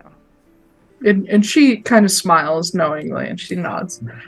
But she leads you guys back out, and Kenna will escort you back toward the tree on the outside of Haven. And Rhea will walk you guys as far as like the end of the Haven Bridge. And when you get there, Rhea turns to you and she says, I wish you all the best of luck, and I desperately hope that the core is useful. More good than harm. And when you get back, not if, but when, you are all absolutely welcome to Haven anytime. In fact, I would love to have you all as guests. And maybe bring in some of our mutual friends for a little celebration. That'd be nice. Best of luck. Thanks. She sends you off with her grandma. It's so funny to call Kenna grandma. Yeah, oh no, I look over at her and I'm like, hey, Grandma, what? Do you want to die before you get to Stjernegaard? I'm just joking. Is this going to work if I have my glove on? Not completely, no. Shit. The staves, when they were still staves, needed people to act as conduits, basically. And so having them not attached to you stunts them. Okay, great. Are we still considering that interesting make a new Lycari idea? Is it possible? I don't know. We could... We don't have a lot of time. Yeah, and it would take you some time to recover. Yeah, let's not worry about it. I have a theory for the future. Great. If you bring the core back, we might turn it into a Lycari, but not with me. Like that's no. Listen. I learned my lesson. I am not binding another person to a person. If we make another Lycari, they're going to be by themselves. They're not going to be with a bearer. Gotcha. But it will also get rid of Algar Highlands. That's the main thing. That would be nice. Anyway, we'll talk about that crazy fucking idea later. Do I need to come back with you, or can I just drop you? Nope. I will send you an SOS if I do barehand this thing and it starts, blowing up my mind. I'm not going to be able to help you. Great. At least not if you're in Stjernegaard. Never mind. All right. Good luck, kiddo. And she splits the tree open for you. I'll go on through. By the time you arrive, Jasper and Foostrak are kicking each other's asses, more so one than the other. But yeah. And Christmas is doing his thing with the Lycari. What next, folks? I have a couple quick things I need to do. Yes. Okay. So first thing I need to do is cast Borago's Secret Chest. And the giant chest that Christine made me disappears. Mm-hmm. You got your little tiny one. Yeah, there goes my 4th level spell for the day. And I'll just save that for later. And then the only other thing I wanted to do was I wanted to take a look at mounting the residuum crystal to the capsule. Yeah, the capsule to the front of my armor. Okay. With a quick release mechanism. Oh. What do you... Okay. Yeah. Oh, God. And I'm so scared of what this is. Yeah, you should be. So, yeah, is that like something I need to roll for? Or is that something I can probably do? So, while it is in your armor, is it meant to affect your armor? Yes. I basically wanted to add a resistance. Okay. So in that case, it will take you a few hours to do this, because what you need to do to sort of get it to work with your armor is honestly inlay residuum wire in your armor, which honestly, considering some of the other shit you've made, is not impossible. So even though I know you're gonna roll like a 40, go ahead and roll a Tinker's Tools check. Okay, I will give myself Guidance? No, what's the other one that gives you Genius. advantage? Aid. Blessing. Enhanceability. Enhanceability. Okay. There's so many. Yeah, sorry. Did that cast? Okay. Okay. Oh, cool. So that's going to be it's 22 plus 14, 36. Of course. Yeah, easy. Easy stuff. As you start working with the capsule, now knowing that you can open it safely, what you end up doing is opening it up and taking this residuum copper mixture, using actual copper wire, and like sort of what's the word? Almost like plating the wire with this material, and you inlay that through your armor so that it reaches all throughout the set. And then it doesn't take a whole lot of the material, but you're able to reclose the capsule. And by taking out a section of the sort of sternum area of your armor, you're able to fit it in so that it doesn't stick out too far. Mm-hmm. And you do have clasps that hit each of the like diamond corners, that all it would take is for you to basically pull back one clasp and all the others will let go at the same time. Okay. While I'm working on that, yes, I know I need to cast a 5th level spell into it to give me something. Can I, because there are no 5th level spells that do the damage type I want, can I cast like a 3rd and a 2nd of the same spell into it? To get 5 levels? That's very clever. You know what? Mm-hmm. Rule of cool. Yes, I'm going to allow that. Cool. At 3rd level, I'm going to cast Ray of Sickness. Okay. And then at 2nd level, I'm going to cast Ray of Sickness into it to give myself resistance against poison. Nice. Actually, I just cast that wrong. There we go. Okay, Ray of Sickness. Cool. Yep. Now, while I'm doing that, and I get a feel for, I'm kind of reading how much energy this thing is holding on to, mm-hmm. Can I get an idea of how much it would hold before it would overload?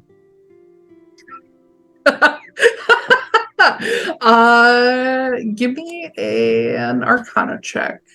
Okay. Oh, that's not great. I'm gonna give myself a. Can I guide myself, or is it too late? Yeah, you can. Okay. This is all amorphous time. It's fine. Okay. So that's 17. Flash of Genius, 22.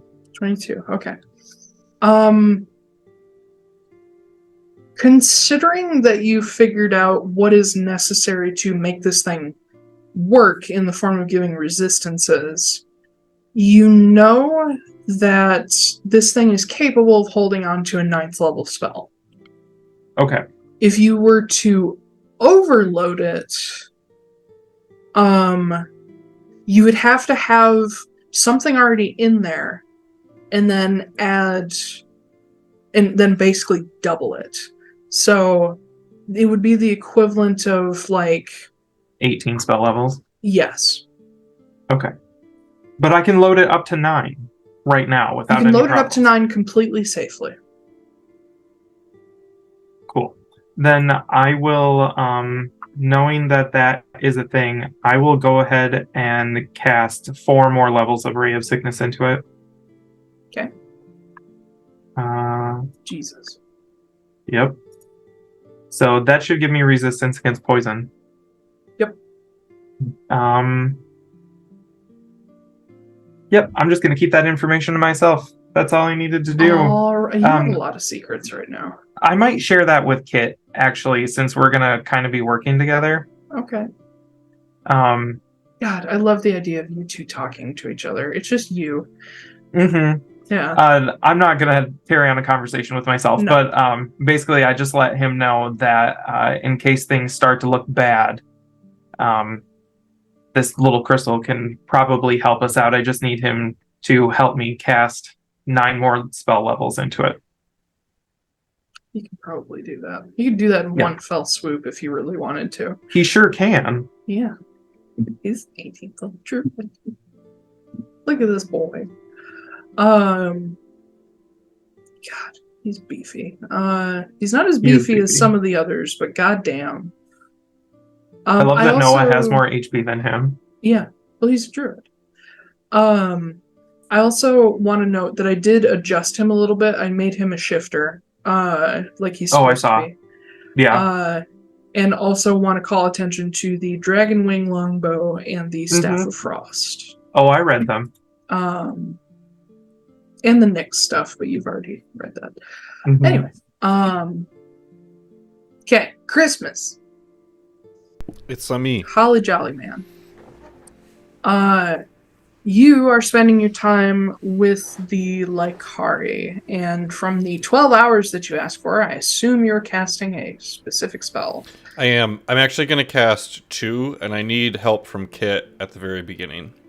Okay. And also because it's going to be funny to have Kit here. Okay. Yes, bring in the asshole. So, Kit, you're the winter druid, correct? That's what they call me. Can you make snow? Yeah. Cool. Can you just make like a pile of snow for me?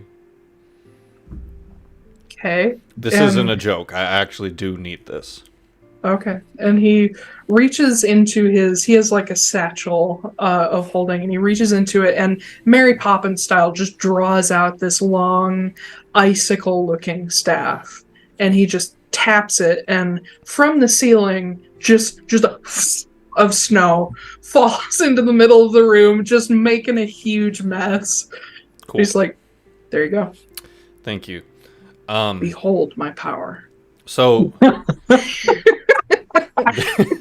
there is I'll turn to Flameheart at this point and be like, since you're not coming with us, excuse me, there's a horse outside.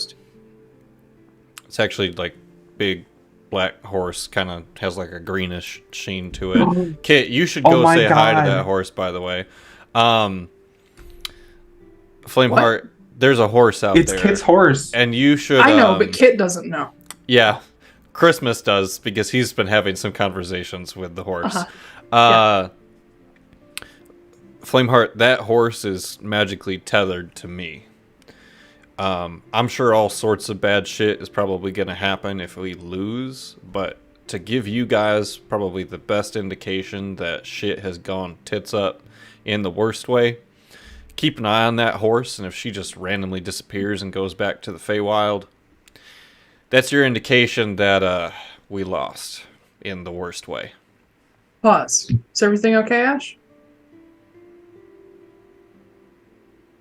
What is happening? Ash? You there? Hold on, my headphones are being weird. Okay, you had a look on your face where I was like, something wrong. Nope. Now Okay. But yeah, Flameheart nods. He says, "Yeah, I can look after her." Cool. Thank you. Kit, go see the horse. Why? Because I had asked nicely by your standards. I guess that is pretty nice by my standards. Okay, and he shoves his staff back into his Mary Poppins bag, and he steps out.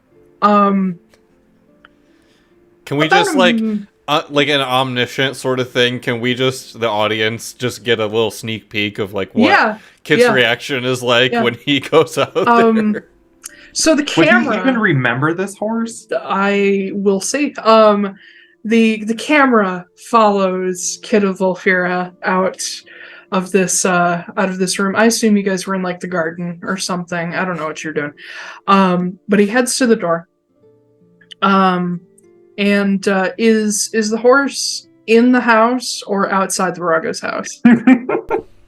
It's absolutely inside the house. Okay, cool. He goes and like, you're aware of when he opens the door. You're aware of people coming and going. And he opens the door, and I would like you to imagine the shot where the frame narrows on the eyes and you just see them go wide, and everyone within both of these houses hears no, and then we will see on the other side Sinead, this gigantic kelpie shire horse, just turn and look at him, and the eyes blaze and the nostrils flare. And Kit immediately like jumps back, shuts the door, and is like, no, absolutely not. No.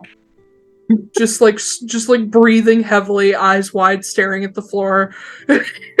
Just haunted. Now I have a follow-up question.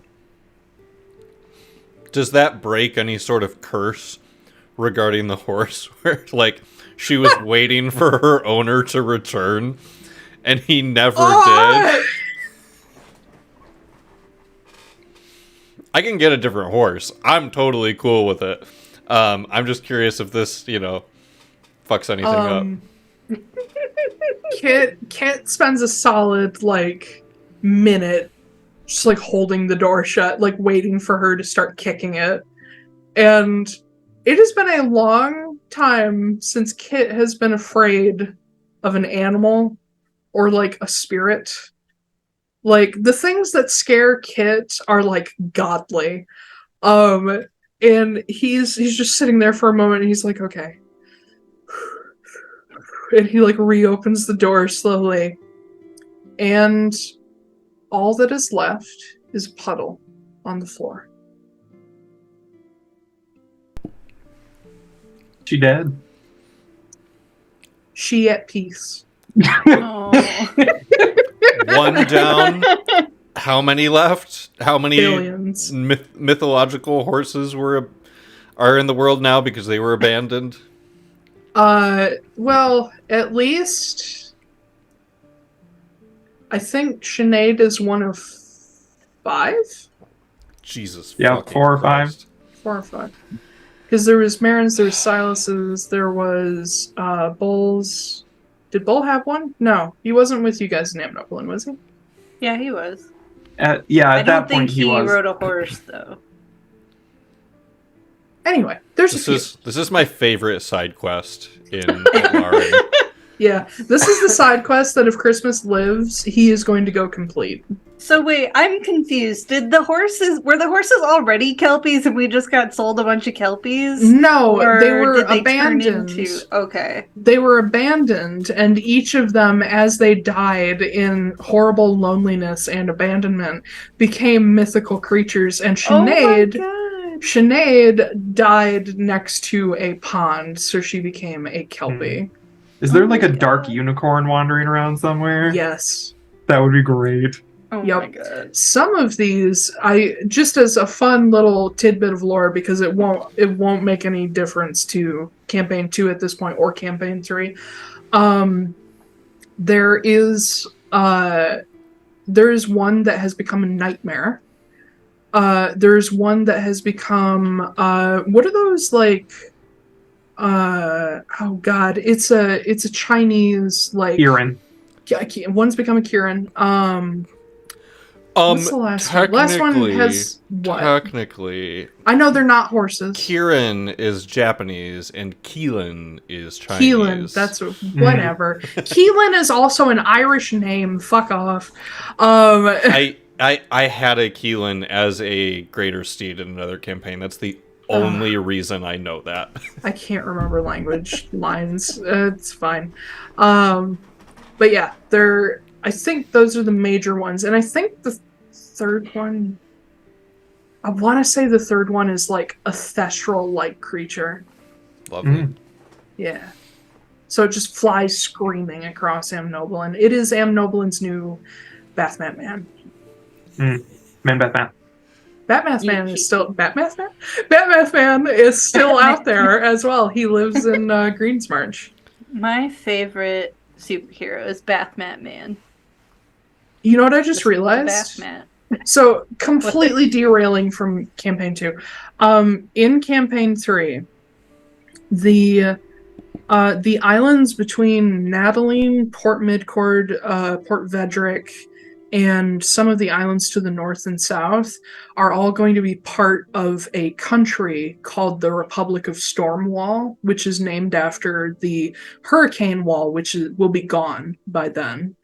And Greensmarch will be the capital, which means Bathmat Man is the mascot of an entire country in C3.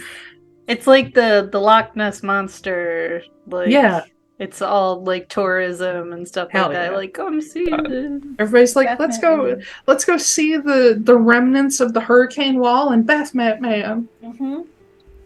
Except I don't remember what Bathmat Man's actual name is. I don't remember. I don't think he had one.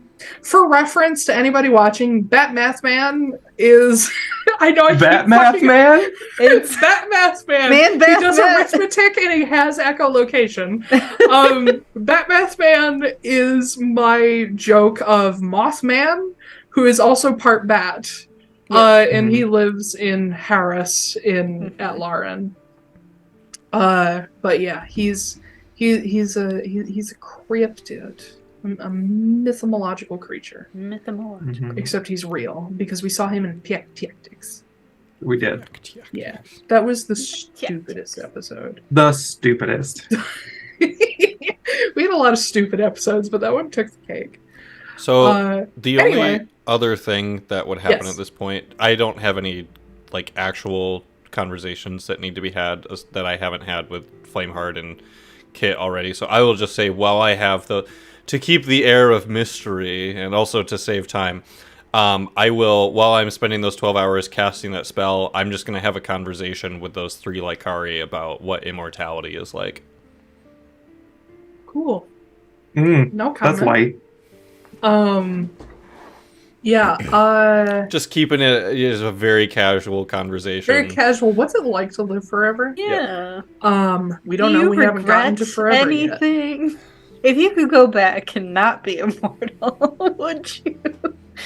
Which is funny because you're asking 3 of the younger immortals in the grand scheme of things. Yep. You had a chance to change your immortality, would you? They're probably Oh my God. just like very Mothers recently of out of their Beer. honeymoon phase where they're like, we're immortal. And then 300 years later, they're like, All my friends are dead. all my friends are dead. That's what Kit's experience has been for sure. Whereas Flameheart and Caladir, yeah, that's been their experience too, and Vesper to an extent. I did already have a like in-game conversation with Flameheart a little bit about this too. So yeah.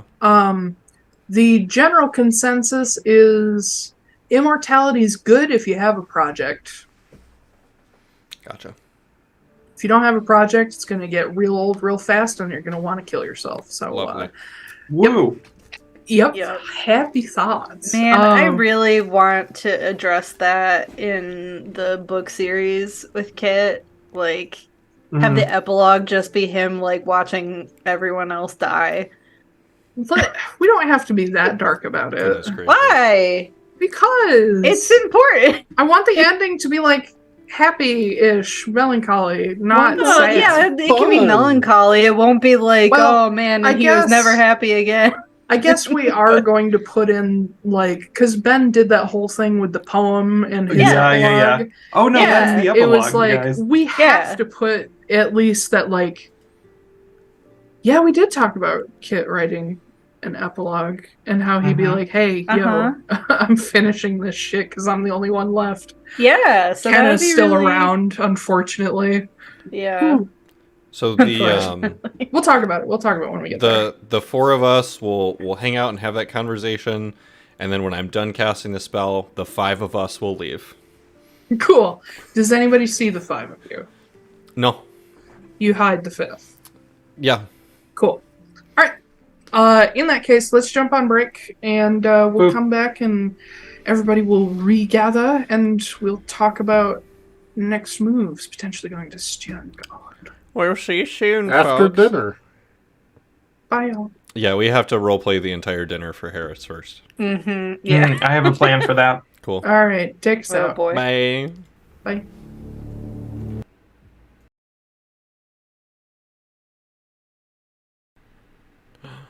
And we back. Fucking Christ, Four- this dog. Okay. For reference, Koop, I was not trying to tease you or make fun of you. It was you said something that set off an Into the Woods song. Lovely. I was trying to tease you and make fun of you. Yeah, I know. Do Yeah, you same. know what you want? That one. Or do you know what you wish? wish is what you want. Wish is what you want. If you know what you want, then make a wish. I love that she's like in the tree. She's like, Good thing Stephen Sondheim's dead and can't sue us for this. His estate can, but honestly, that was such a bad rendition that what the fuck? They're not going to pick Fair. up on it. We'll just put it under parody law. That also, woman. we don't make money. Yeah, that too. Yeah, go ahead, sue me. See what you get. Don't. But anyway, yes. Okay, so after a day of gathering things, sparring, building, practicing, casting, all that, you guys have extra time if there's anything else you need to do before the dinner. But otherwise, we can jump into the dinner. I just need to know who's there. Kit is there. Everybody. Well, I know the 9 are there. The 9 who are mighty. Yep. I figure Chris and Chips would probably be there. They'd want to probably see us off since we're there anyway. I invited the entire Sealy court.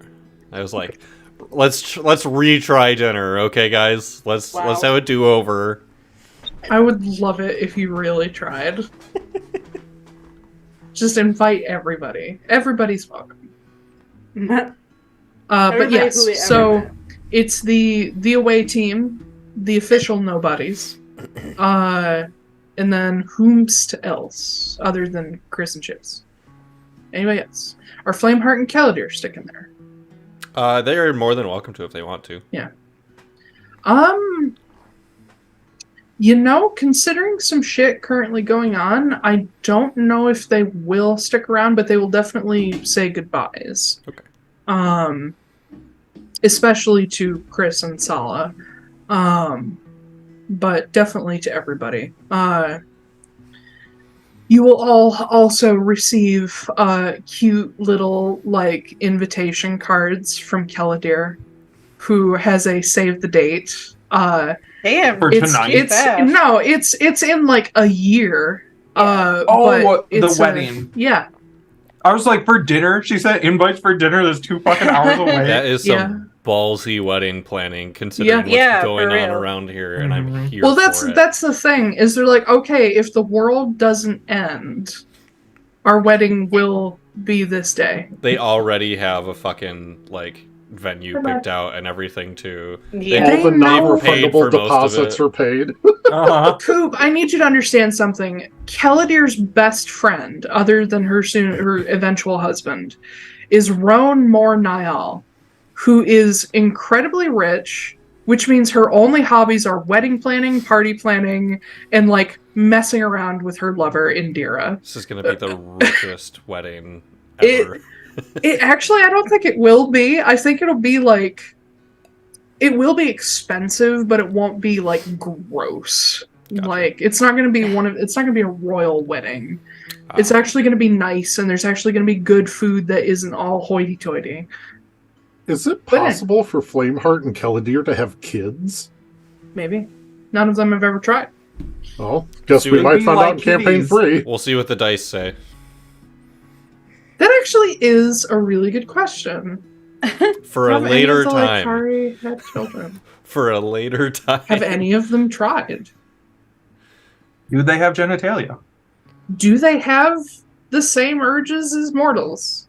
Are they just Ken dolls down there? Anyway, they're definitely not, because the lady ones definitely have boobs. But we'll see. We'll see. Barbie has boobs, but she ain't got no bits. She shouldn't have dangly bits. This is a conversation for a later time. Anyway. She does have butt cheeks. Oh my god. It Anyway. is not a sexual organ. Okay, no. We're playing D&D. We're not discussing the sexuality and or sex of dolls. Hey, you didn't play Barbies right if you weren't having them fuck all the time. We're not going to talk about that. I'm telling your mom. Stop it. Yep. Anyway. Are we at dinner now? Yes. Okay. Unless anybody has something specific. But no, I think Kit is just going to pull. Oh yeah, Kit is going to pull Christmas aside. Oh, you're taking over Kit? Oh yes, I am. Okay. Kit is going to pull Christmas aside and he's going to be like, "Hey, so I know that you're this is your house or whatever, but your food is kind of awful, and I'm going to make my own for everybody. So, don't worry about it tonight. I got it." Do you still want help, cleaning up shit? Because, I mean, To be honest, the help is free. Yeah. See, that's the thing, though, is help with you guys comes with a price, which means that it costs more than it's actually worth. So I'll just do it myself. It's fine. No, but, I mean, like, quite literally, the help is... It's free labor, man. Like, you do dinner, I'm just letting you know, like, labor you can count on, like, the servants of the house. Or do it all yourself. That's fine. You can do that, too. I don't. You'll just stand around and do nothing the whole time. Right. You're continuing to talk. The answer's no. Okay. Okay. Just so we're clear. Yeah, so...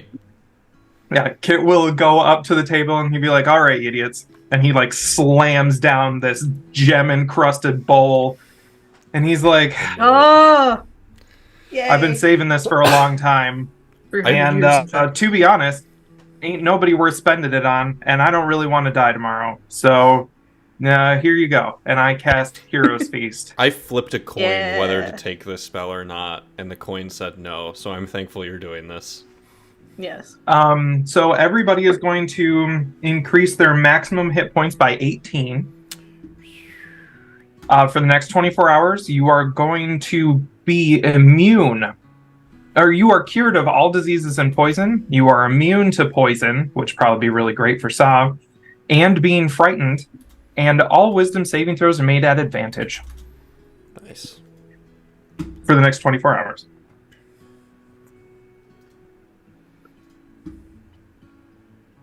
Just cast that real quick.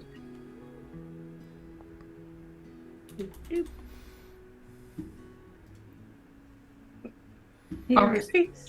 Just real fast. Run back through those for me, Ben. Sorry. Okay. Yep. Increase maximum hit points by 18. They are cured of all diseases and poison. Mm-hmm. They are immune to poison and being frightened. And all wisdom saving throws are made at advantage.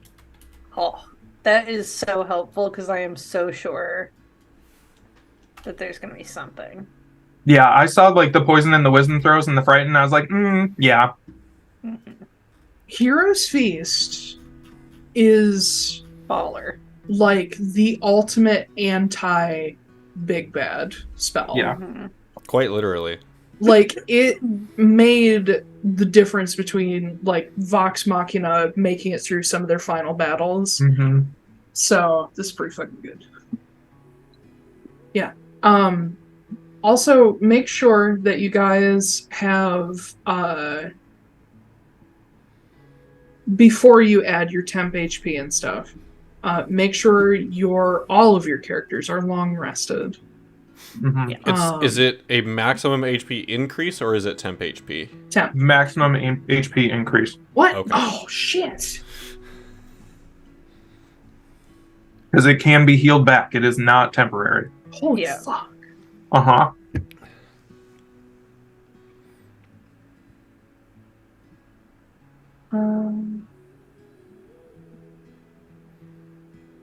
There we go. Jasper just broke 200 hit points. Alright, cool. I think Noah just did too. Also, can we all just bask in the glory that is the return of Kit? Because I saw Ash and I both have a huge both reaction like- of like, yay! Uh-huh. There it is! That gave me No, the all asshole's back. sorts of joy. Yeah. Like, I don't think I'm bad at playing Kit, but I'm not Ben. No, yeah. Like, Ben comes up with phrases and things that I could never come up with. That's just, God, what? You mean like you're still Masterclass. talking, the answer is no? Yeah, that. Kit is so deeply easy to play. It is, yeah. I know, it's because he's everything you want to say. Yeah. And then You're some right. things You do are say. correct. Yeah. Yep. I also love that Kit is absolutely, I mean, this was my decision, not Ben's, but Kit is absolutely, from the beginning, been the kind of guy to just be like, oh, the world's ending? Alright, I guess I'll help. Yeah. Like, I love that attitude. I feel like he doesn't really care that the world might end. He's just like, hey, I don't want to end with it. So yeah. Anyway, Heroes Feast. I assume there's plenty of egg rolls. Probably. Among other things. Some old original Obsidian Collective favorites, and some new. But yeah. You guys have a massive spread of basically all the foods that Kit has come across in the past 300 years. There's been like, perfect. All right, add that to the menu next time I cast this spell.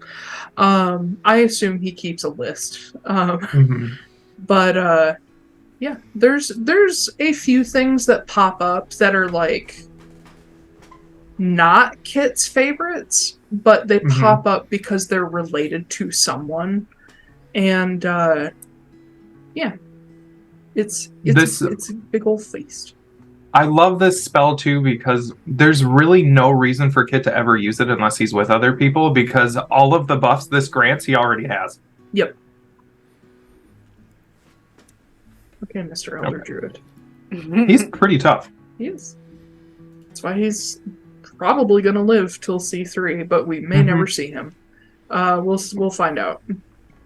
We'll see how deep down the ancient beings rabbit hole you guys get. But as everything is laid out, and the little phantom servants that cannot be seen just kind of stand by and are like, well, what the fuck are we? You guys all dig in. And can I have the house make a stealth check real quick? Okay. Cool. Oh, are you rolling it or am I? Oh, you can roll it too if you want. 2. Oh, I got a 9. So okay. at some point, you guys would see a tray of food being like picked up by the servants and then just like carried out of this room to a different room. Ah, gotcha. Does Sala know? Not yet. Okay. I would say that both Kit and Noah have like a 21 perception. I'm pretty sure they noticed. Yeah, my I rolled perception. horribly. Literally Everyone none of you. knows. Literally none of you can't notice. Yeah. Chris, is Veronestra back? No. And Sala kind of like gives you a look like, what's going on? To get a dog or something? Are you guys wait? Okay. A hero's feast for the dog. So we've been eating, right? Like there's okay. Christmas will stand up. All right, it's time, I guess, to plan this whole thing while we're eating. But before we do that, I would like everyone to meet the newest member of the Nobodies. And he will like raise a glass towards the doorway where the things were bringing the food, and you guys just hear, no, it's fine. I was gonna come get some myself anyway. It's okay. And oh Jesus! Out from the hallway, after undergoing one last visual transformation, you pulled a fucking Welvin. No. is Christmas, but he looks a little bit different. Oh god. So he is wearing a black and purple suit, and his eyes are like bright blazing purple, similar to how Ross's are like bright green. All of his hair and beard is just trimmed to perfection, just perfectly. His skin is like glowing so softly, it's hard to tell whether it is or not. And just because he's a dramatic motherfucker, his ears are pointed. And he just picks up a glass of what I'm assuming is the best champagne that exists in the world off of this platter that's walking by him, takes a sip, and he goes, well,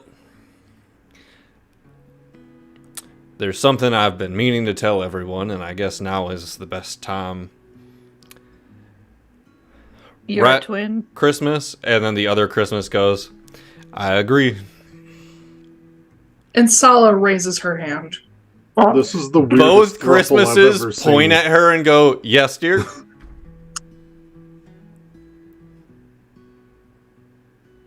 It's gonna be such a good last night for her. She looks at the suave Christmas, and she's like, what? You can do it too. What? You can do it too. What do you mean I can do it too? He just waves a hand over his face, and you guys just see regular Christmas. And he waves it back. And the glamour is put back on.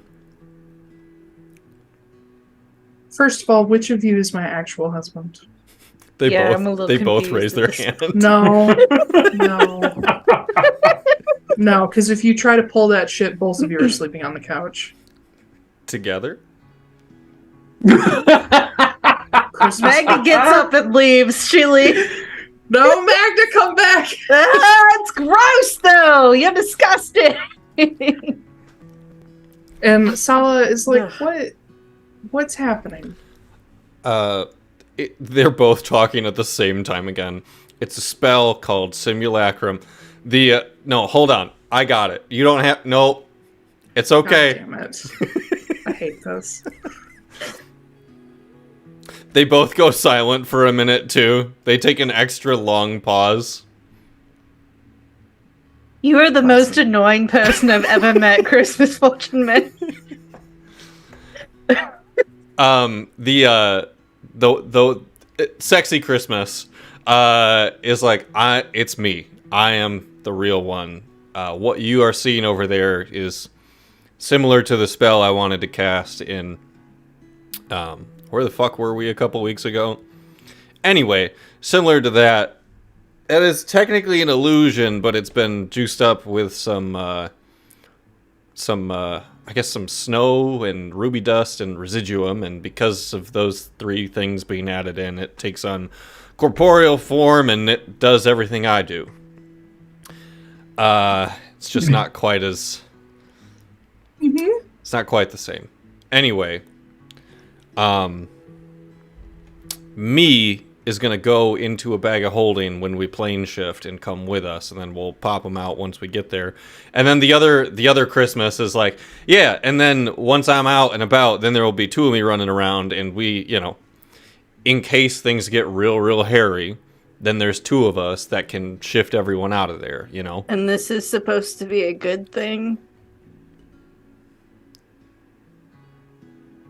Sorry, I was just joking. But I get it. It's not that bad of an idea. Like, Chris is a pretty powerful caster. If we got One two of of them you running needs Both of them point at Foostrak as he says that and go, thank you. Yeah, I know One a of lot you- about hairy things. Okay? one of you needs 'Cause to I'm be hairy. quiet, though. Like, only one of you can talk. So rock, paper, scissors, whoever wants to be the one to talk, because I can't handle both of you talking at the same time. They both at the same time go, nope. Yeah. It's worth a shot. Yeah, they're both sleeping on the couch. Good.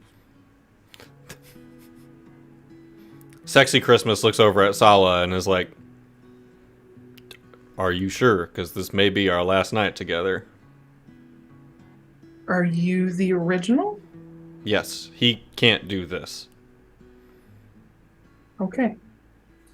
You can sleep in the bed. Maybe the other one too, if he's really nice. Anyway, Yes.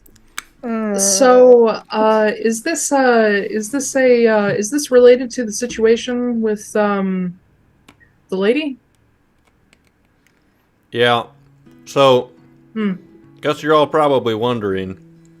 And so, while you're going on speaking, here? Sala takes a second. She's staring at her hands, and suddenly you start to see the tattooing that's on her face start to change form, and she just turns away and starts messing with her own appearance. So sort of like a Fred and George Weasley situation, although that reference it's not as cool as it used to be. The two Christmases sort of just like in tandem with each other will just start talking off and on. Oh my god. Listen, we can enjoy Harry Potter. We just hate the Joe. That's fair. We Fuck turfs. So Anyway. I and Sala made a deal with Morrigan. We know.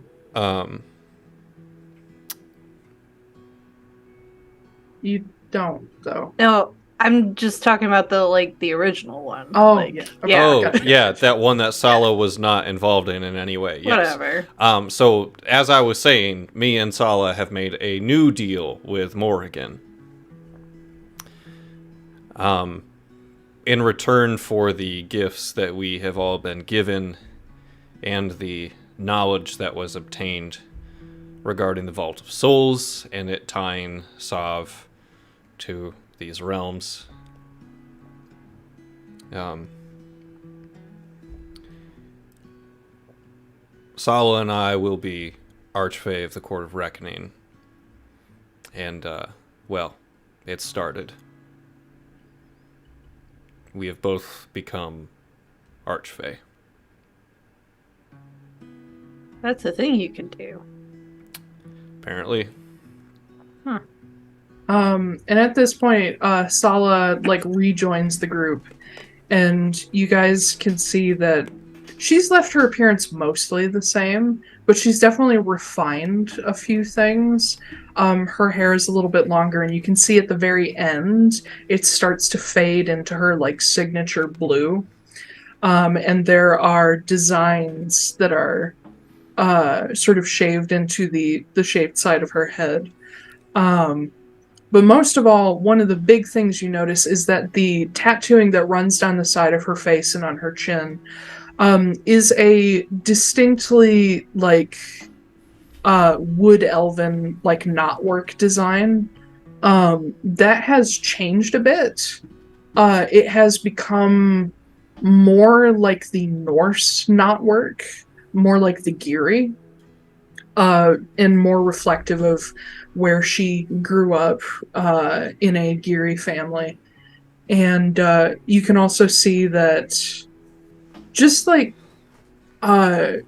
some scars are now missing.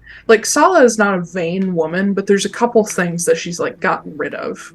And as she's sort of looking over herself, she turns to all of you and says, yeah, he might have popped into Palomordu and asked me to live forever with him.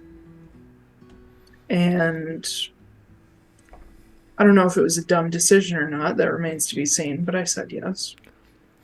Christmas, by the way, Sexy Christmas does not look like he has suffered any of the effects of severe alcoholism. That's the glamour. That's why he did it. Yeah, it's the glamour. Yeah, and Sala doesn't look like she's suffered the effects of severe trauma. Yeah. Well, Noah, Chris beat you to it. Beat me to what? Beat him to what? Living forever. Oh, I've got time, don't worry. Not as I'm much the time youngest as him. one here. It'll be fine. Yeah, it'll Is be he fun. the youngest one? He is. Yeah. Except for Jasper. Huh. Yeah, the whole we're going to live forever thing, we can try to reconcile that with all of you after we've decided whether or not we're going to be alive in, 3 days. So, one thing at a time. Hey, whether or not you live forever isn't up to me. You can do what you want. It's good to know you care, Magda. What? I'm just saying, good for you. If you want to live forever, go for I it. don't believe any of that. Good for you. All the rest of us are just lowly mortals. No. I don't know about the Oh rest God, of you. we're not going to start talking like Ross, are we? Only by choice. No, Magda, I personally would never want to live forever. Yeah, I know. But yeah. It's not just living forever. It's living forever in service to the Court of Reckoning. So That sounds even worse. we're not gonna. Yeah, in any other situation, Magda, I would probably agree with you. At least you have each other. Yep. You sound so excited about it. I got two am. now. I am excited about it, but he's also exhausting. Yeah, you got Christmas and you got Simulac Christmas. So it all works out. Simulac Christmas finds that hilarious. Sexy Christmas does not. Oh no, they're diverging. Oh, no. Two roads diverge in the Yellowwood. Anyway, this is my big thing for, tomorrow. This is what I got. He's not as durable as I am, and he doesn't have the benefits of any of my magic. He came into this world naked. It doesn't give us an extra ace of spades or anything like that. He's got my old shit right now. So, if you really need to tell the difference between the two of us, and Christmas just whips the ace of spades out via his tattoo, and then puts it away.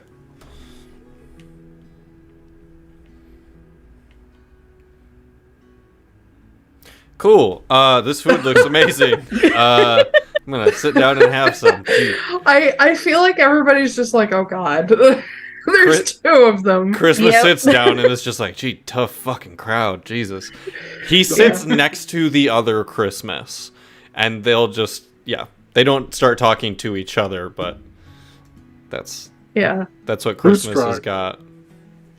Foostrak is down for this. He loves this because the tactical advantages of having two Christmases on the board with all the spells that Christmas knows is just chef's kiss. Magda is like, oh god, I have to out. listen to both of them talk. Yeah. Sala sits down next to the Sexy Christmas. The true Christmas. You can call him Sexy Christmas. It's You okay. You can say whatever you want, but her husband sits down next to her husband. Hey, it is an exact copy. Christmas. They are both her husband. Anyway, she sits down next to you and she says, "You know what I said before about secrets and stuff like that?" You're not telling me you're upset about this, are you? I'm not upset. Just disappointed. Look, just there's a hate difference. That is a lie. No, that's the thing. There's secrets and then there's surprises. This was meant to be the latter. I hate surprises. The other Christmas is like, well, I'm sorry. We'll give you a heads up next time. And she leans around you to look at the other Christmas, and she's like, "No, no, it's weird." And she looks at you, and she's like, "So am I gonna get used to this new face then?" I mean, I can look like however you want me to look like. I mean, I don't. Oh my god. I do like this face. We are right here. Yeah. This And is she my looks house, at you, okay? Meg. She's like, "What about it?" I want to. No. We just got married. We're supposed to be on a honeymoon. Damn it. Great, go do the honeymoon somewhere else, not in front of my salad. That is technically Kit's salad, and this is my house, so I will say, Kit's salad comes pre-tossed. Regularly. Listen, when you are the druid of winter, it ain't hard. Yeah, No. that's all you gotta say. You just and go then down they're to the just local rim shop and Yep. God, we're back. Go down to the Pink Pearl. The werewolf run rim shop. Yeah. She'd be like, "Hey, boys." Yeah, that's all you need. Anyway. Oh, Kit Yeah. used to My be a werewolf. tires Kit is a rotating. werewolf. Kit is a werewolf. Yeah, Kit is a werewolf. He owns He the never rim gave shop. that up, did he? Oh, I don't think so. He owns the rim shop. It's fine. I meant to probably ask does. about that when He writing the honestly book does. series. Like, he's owned the Kit and Caboodle trading Mhm. company for 300 years. He's got to have branched out. Oh, of course. Except I don't know. I know what the rim shop means, but I don't know what it could be, what it could actually. What's the cover? Because rims don't exist yet. I mean, but sometimes you really want to trick out your carriage. That's Mm. true. You Put some gotta get your spinners. wheels rotated every once in a while. My Anyway, yeah. God. It begins human trafficking. Oh God. Yay! But anyway, at the as you guys are like chatting amongst yourselves and being horrified at the idea of a second Christmas, Fair. which would be nothing new for me. That's a dark joke. Never mind. The Foostrak, next to you, Vesper, and you've got like Jasper and Vesper on either side of it. There's a lot of ER names. My They're new name is specifically Krister. my characters. Rister. Christer. Jasper, There's Christmas, and then Walter. Simulac Christmas is named Krister. That's what we're gonna call No, him. Oh god. Simulacrus. Ooh. no, I'm calling him Simulac Christmas or Chris. Yeah. You could just call him Christmas and then call regular Christmas Sexy Christmas. No. I No. still think that should be a thing. No. No. No, I'm only going to call them both Chris so that they both say what at the same time. Yep. And then Christine will pop in too. Mhm. Yeah. No, his official Archfey title is, what is it? The Lord of the Horse Girls? Oh my god. It is now. Champion of the Horse Girls, yeah. No, he's Lord of the Horse Girl. he's the Prince of Roses and the Lord of Horses. But the Will Lord of be the Horses prince, is yeah. something we'll need to talk about because that's a currently unclaimed realm of the Yeah, Feywild. because the other guy died. Yep. Ah. That's Lord the of side Horses. quest. You have to go put all of the other horses that are in the world to rest, the Yeah. ones left behind by the Campaign 1 party, and Yeah. after you've done that, you're then the Lord of Horses in the Feywild. Yep. Canon. That makes perfect sense. Yep. It does. Oh god. Anyway, on either side of you, Foostrak, you've got Jasper and Vesper.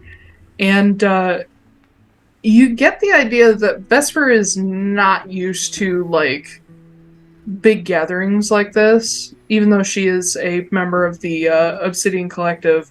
Like, this doesn't happen very often, and it's a lot of people that while she is familiar with you guys, she doesn't like know you guys all that well. So she's like a little nervy.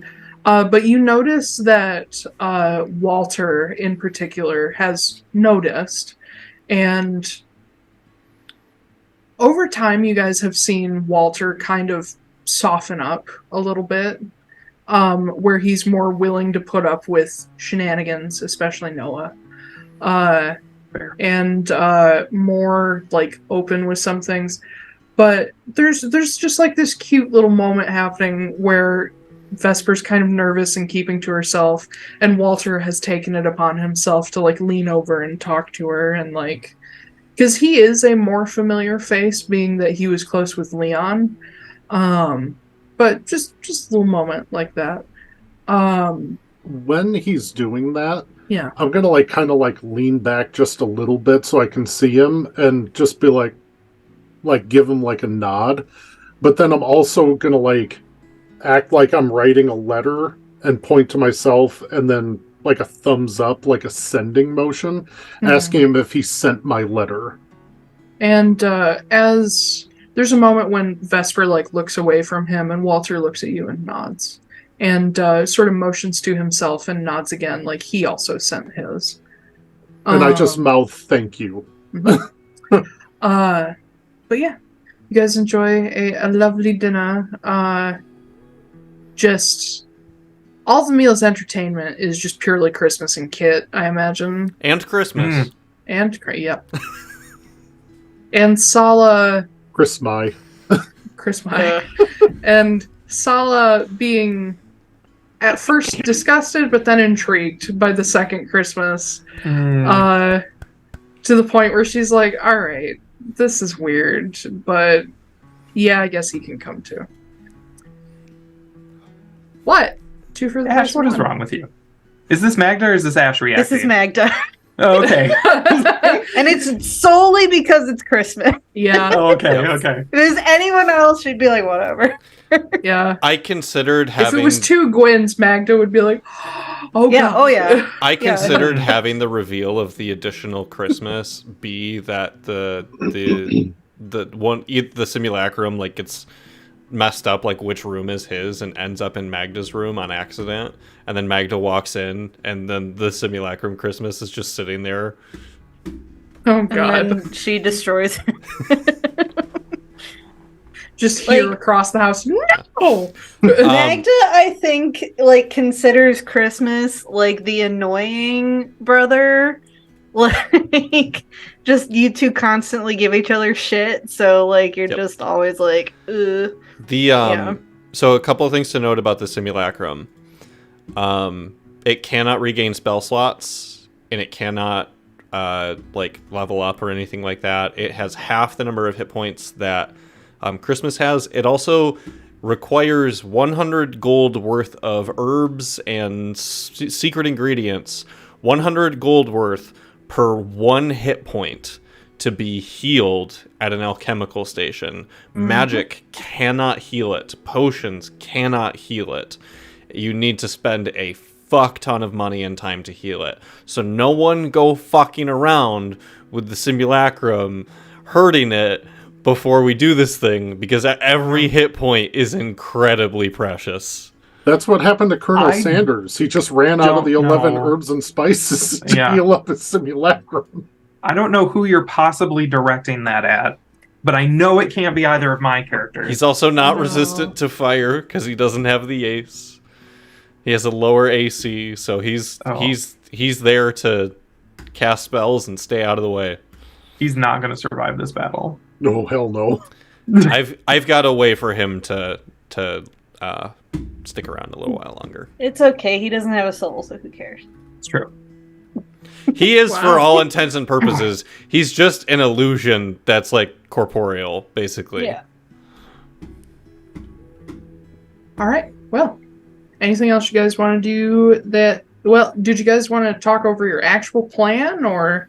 Oh, we go in, we fuck him up, we leave. Cool. We should probably talk about like the special abilities that we have for Walter and Vesper, Jasper, those kinds of things. Also, the plan has to start with we get there, we destroy the Vault of Souls, and then we fuck up Sav. Yeah, we gotta do that first, I think. If we can. So No, well, that should be objective number 1. yeah, we can't destroy Sav if we don't get the Vault of Souls. And then the other Christmas chimes in and it's like, really, when we plane shift in there, that's the only place that we know where to go, because that's what was described to us by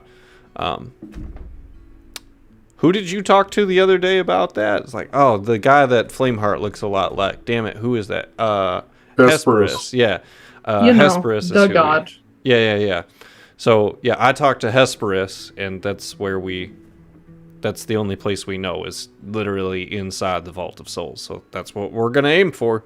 My concern is that Sav is going to be posted up in a lawn chair, like right outside of it, waiting.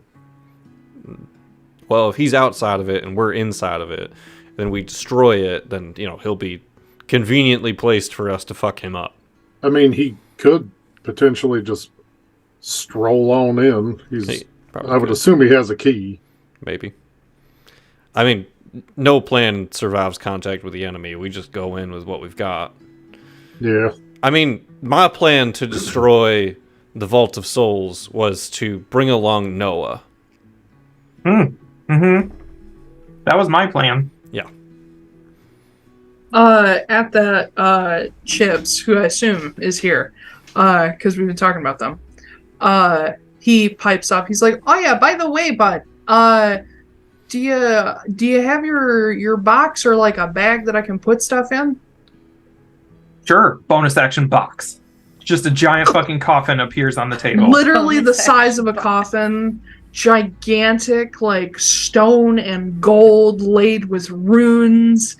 Just and it like flips open, and inside there's a little molasses log and a couple little care package thingies. Yep, that's it. And Why you got a sarcophagus, buddy?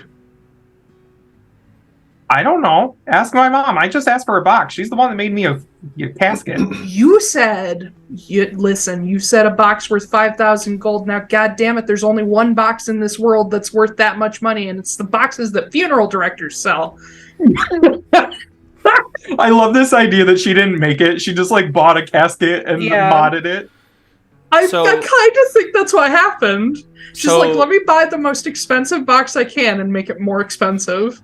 So Zack is pretty sure he knows what this is. Can Christmas roll an Arcana to see if he can figure out what it is? He won't tell anyone. Oh, it's Borago's secret chest. It's my chest. Ben's already said it out loud. Yeah. Oh, he has? Yeah. Oh, I missed that. Wow, Yeah. Koop. Way to pull an Ash. No, pulling an Ash would be doing it for an entire campaign.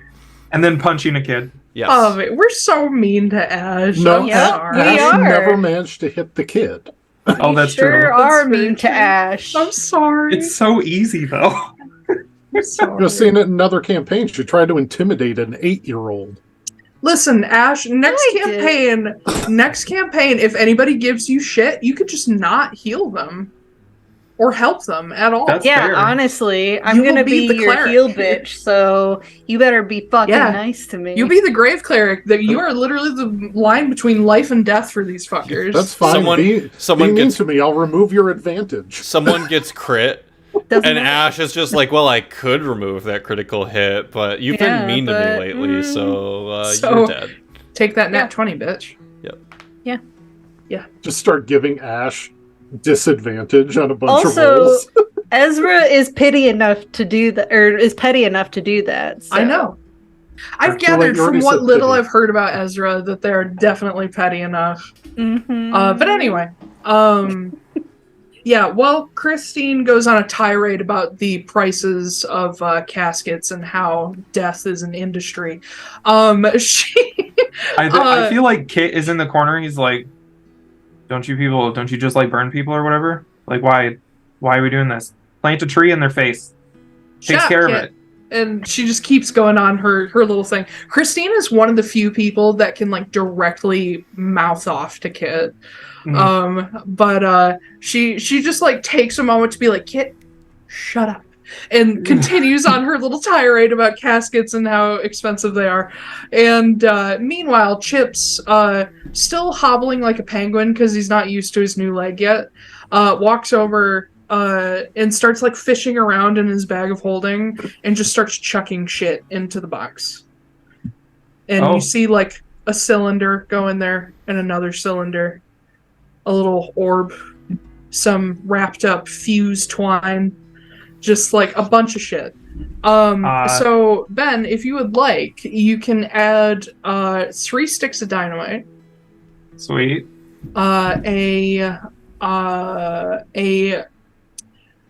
we're just gonna call it a frag grenade.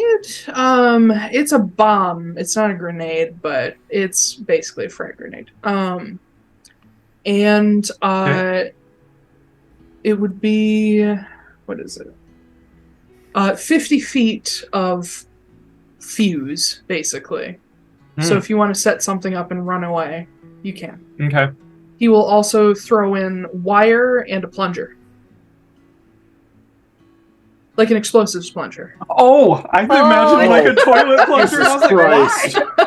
I'm like, first He of all, also- there are no toilets. He also throws in a toilet plunger and then also a sink plunger because they're different. Yeah. Oh, you never know Okay. when you're going to get backed up in another realm there, bud. Oh yeah. God. And you know, Are if all there else fails, you toilets? can just stick it to the wall, use it as a coat hook. Yeah. Yes. And there's come also here. a bottle of Imodium thrown in there as well. Yes. Some Drano. Uh-huh.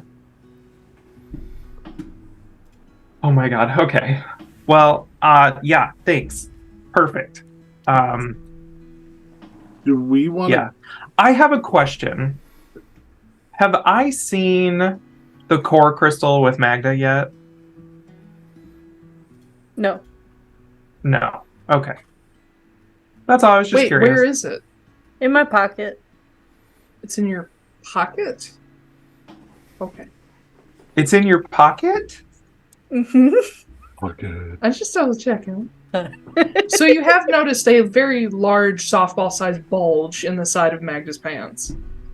You got some in your pocket? No, there? in You're my just happy to coat see pocket, us. not my I was my gonna say, pants it's like a pocket. big coat. Yeah. Okay, yeah, in the side of the coat pocket. Okay. One side of it is like pulled down. Oh, whatever. I got one of those like duster coats. They have big pockets. That doesn't mean it's not going to be pulled down by something heavy in the I pocket. guess, but I have a lot of other shit in my pockets too. Anyway. These are video game rules. When you put something in your pocket, it disappears and Yeah. has no bearing on your visual appearance whatsoever unless you decide it does. Oh my god.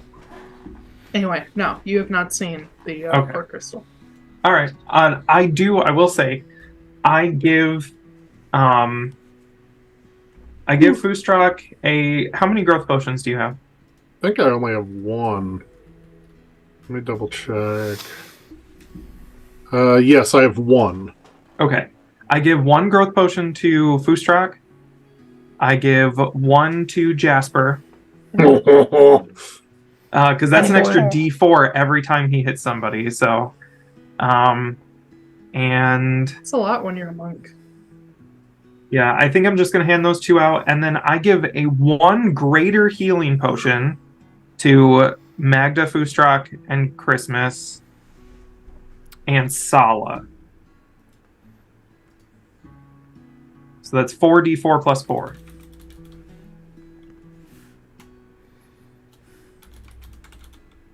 Greater Healy potion. And I will also give 1 basic healing potion to Christmas, Foostrak, and Magda. So that's 2d4 plus 2. And instead of... oh no, I will reload my mask as well, so I have the charges of fire breath in there. And yeah, I think that's about all I need to give out right now. Uh-huh. Okay. Is there someone in the group who doesn't do like any magic at all? Besides, well, no, Jasper's kind of cleric-y. Magda yeah, and he's Foostrak. got 6 levels in cleric. Foostrak can cast 2 spells. He has Moonbeam and Light. Yeah, I Okay. don't do spells. But you get close to people. Yeah. I will hand Magda 1 potion of frost breath. Ooh. These people are what we call in Overwatch a DPS. So it will allow you to... It lasts for 1 minute, and I believe you can use the frost breath 3 times before the potion runs out. Oh, yeah. Is that a homebrew item, or is that... No, it exists. I googled it. It does... It's just like Potion of Fire Breath, but cold damage. Yeah, well, it Okay. also... it has the ability to slow people down as well because of the cold. Okay. I'll just add Potion of Fire Breath and Okay, and just go with cold. treat it like cold. Yeah. Yeah. Okay. Okay. Yep, that's all I got to hand out to everybody.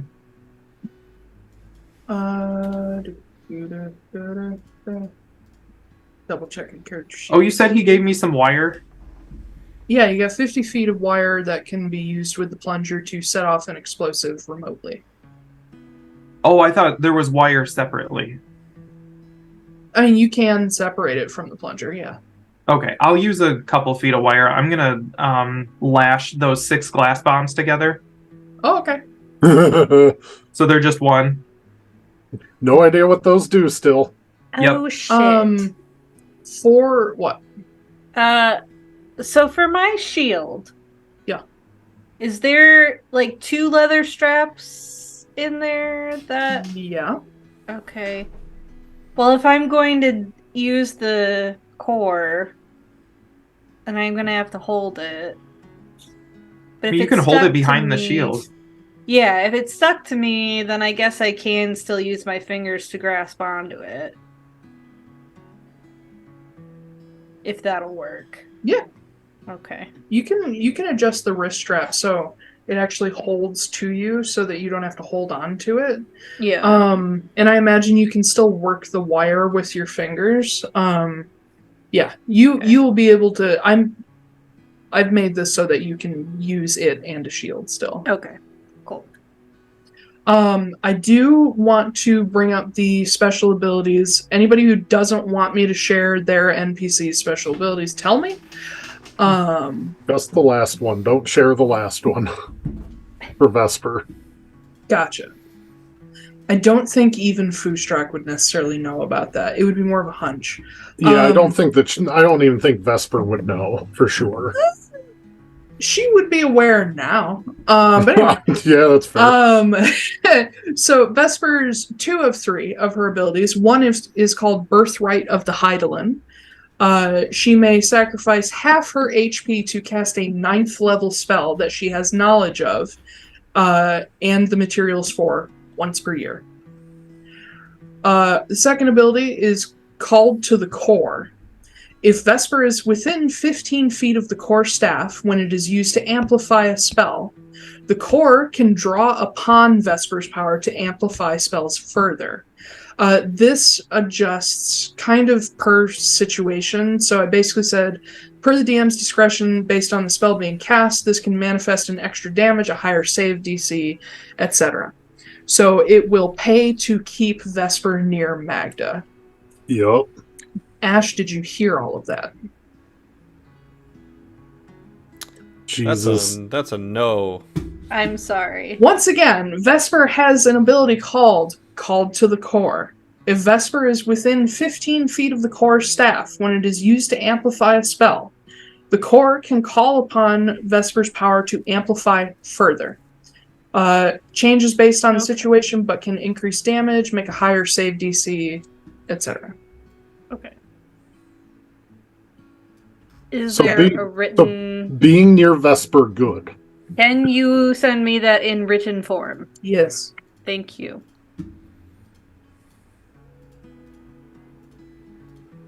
Please remember, because it's very important. Yeah, well, Because that's the why thing I need is, it in a written form. the thing is that it will happen whether you want it to or not. Okay. That bodes Doesn't well. sound like a bad thing. Alright, so that's Vesper. And of course she is a 18th level Gloomstalker Ranger. So those of you who know all the shit Gloomstalkers can do, she is literally the Lady of the Dark. So Walter has his own special ability because at this point he's an 18th level character. He deserves his little special something.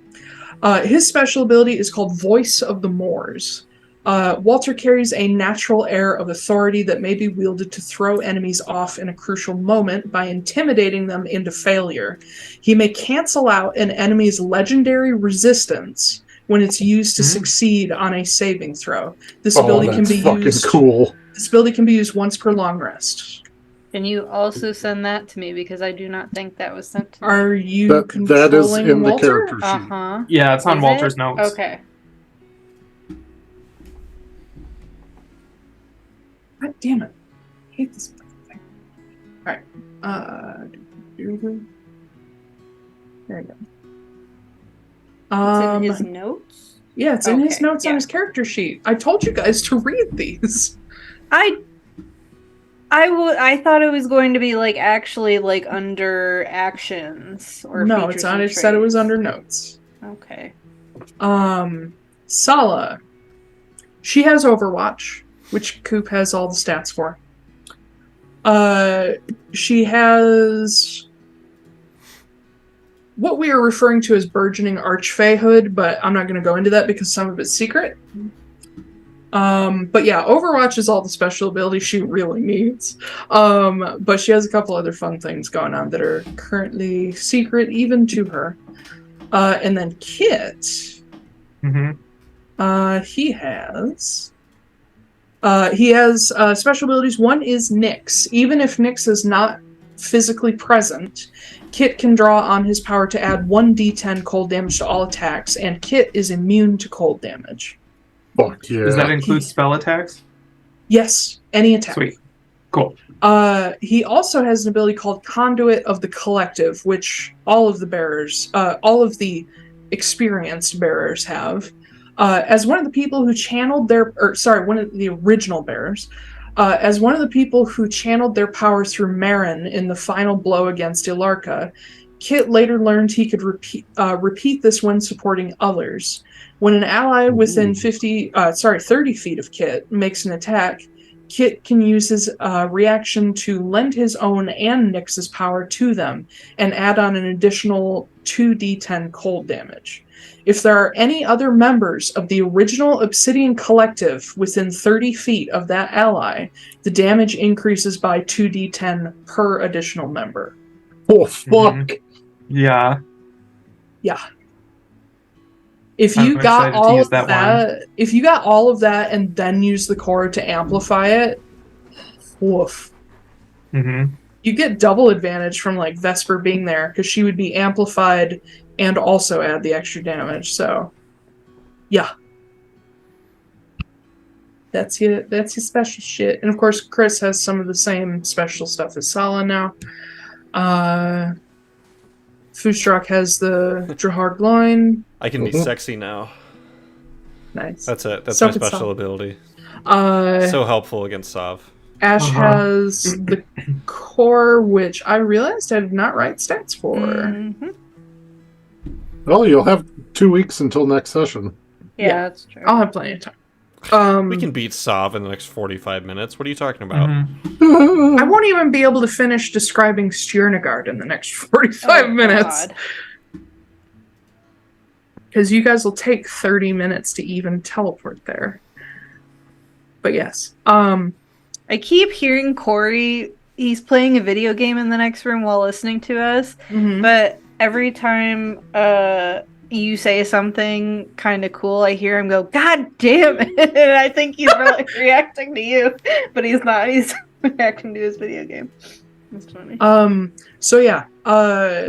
Make sure those of you who have things going on related to the collective, which is all of you, make sure you are familiar with the NPC's special abilities. Mhm.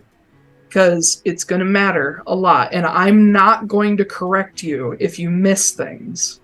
Because I have too much shit going on in this final battle. So catch each other. Like, you are absolutely allowed to be like, hey, don't forget this ability. I'm not going to, like, get mad at you. I'm not going to call that metagaming. Because you are all going to be aware of it. That So, Walter yeah. thing for the legendary resistance is going to be huge for the bind Yeah. shape changer thing. Yeah. Oh, do. yeah. I also now have 3 casters that all know silvery barbs, so we're gonna get a lot of attempts at that. Yep. I apologize in advance, Taiylor. no, I literally designed some of these special abilities to be like, here are some strategic tools for you. Because I'm not saying this as like oh, look at me, I'm the DM, I get to fuck with my players. I am not playing when Sav comes out. Yeah. I'm going to try to kill you guys. Yeah.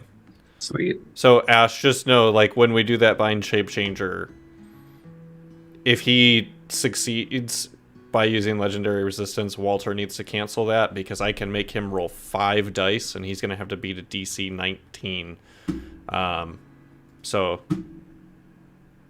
Yep. Unless things go incredibly poorly, we have a very good combo set up for that. Yep. Yeah. And you have other things as well that will help, like, basically handicap Sav from being able to make some saves. But yeah, once again, you're absolutely allowed to call each other out and be like, hey, remember that thing you can do, because this is going to be a big one. After the fight with the Sealy, I'm not fucking playing anymore. I'm so mad that went so wrong. It's high level So D&D. right. It's like, it's Yeah. just ridiculous. Like, some of the stuff that I've got planned would be like straight up unfair with any other group. But, I feel like I've given you guys enough toys that we'll be fine. I made another... I do have another character sheet for Christmas.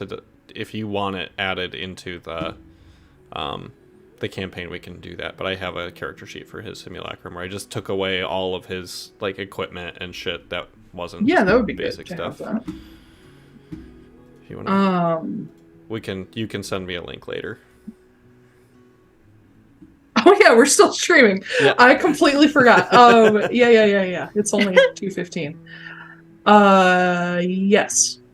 So, after getting a chance to discuss things, settling on attacking the Vaults of Souls first, are there any smaller goals that the others should be aware of, that I should be aware of, that you guys are going to try to do other than just the Vault of Souls and Sov? Like, is there anything else you're going to want to try to get at? Or are you leaving that till after? I mean, yeah. We don't even know what else is there except for those two things. At this point, it's destroy the vault, destroy Sov, and then go from there. Get the people back. Get home. Yeah. Yeah. Get home, get the people back that we need to get back. Yep. And then... Yeah. And assuming you guys do make it through, you will have access to some people who can help you get those people back, like Keladir, whom, thanks to Christmas and Sala, is a good friend now. You also have 2 Christmases. Yeah, that too. Who can also cast Raise Dead. Just gonna need some money for it. Yep. Which means after this, we're gonna all go rob a bank. Nice. That'd be a good way. It'll be the epilogue. So we all rob a bank. Anything else? Before the end of dinner, Yeah. Foostrak's gonna stand up from the table and Boy, here we go. tap a little hoof tip on a glass. You have a what's that Princess? Is it Princess Diaries moment? Where you Yeah. ding, ding, ding, ksh. Yeah. Yeah. Oh shit. Sorry, Chris. Both of them go, it's okay. I think it was Kit's glasses, but Oh, he just makes the food. He doesn't make the tableware. Oh, okay. Just have food just laying on the table. No tableware. Mm-hmm. Yep. Okay. Yeah. He's from... Kit. He I eat know. out of a garbage can if you let him. Well, he is a coyote. He did. Yeah, he did. Yeah. I feel like that's I his favorite believe- pastime. Did I take that? Oh, no, I did not. Okay, never mind. Continue. Yeah, for sure. So, tomorrow morning, we're making the big trip. Into the sky. Into the...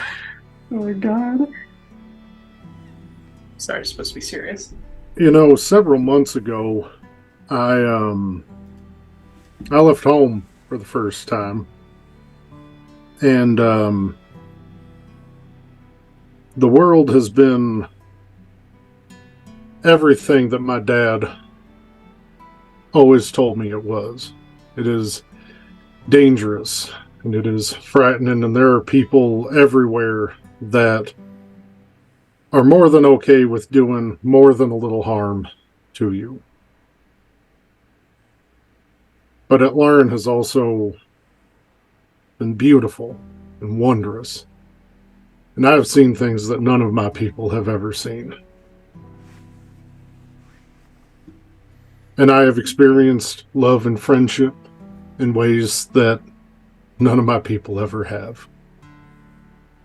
If you'd have told me all those months ago that I would have found friends, I don't think I would have been surprised. But if you'd told me I'd find family, I probably would have laughed you off.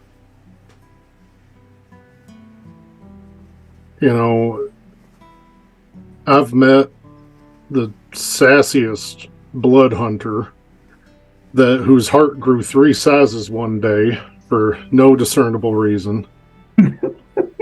A tiefling who really toes the line between genius and madness. And I guess now both of the men that are some of the most passionate and compassionate people that I think I've ever met. Yeah, they are. A young kobold that I have become proud to call brother, and of course all the Lakari. You know, most people never even get to interact with you guys, and you know, the fact that we're viewed as peers with you is very meaningful. Tomorrow we go to Stjernegaard.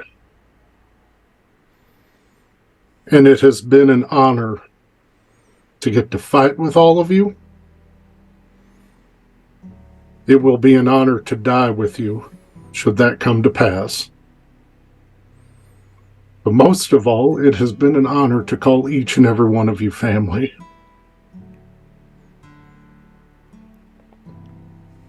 We started out as nobodies, and we call ourselves the Nobodies. But the one thing that we have never been is peacekeepers. We are peacemakers. And tomorrow, we make true on that. To all of us, and he raises his glass up, his broken glass. Just like a drop of champagne in the bottom.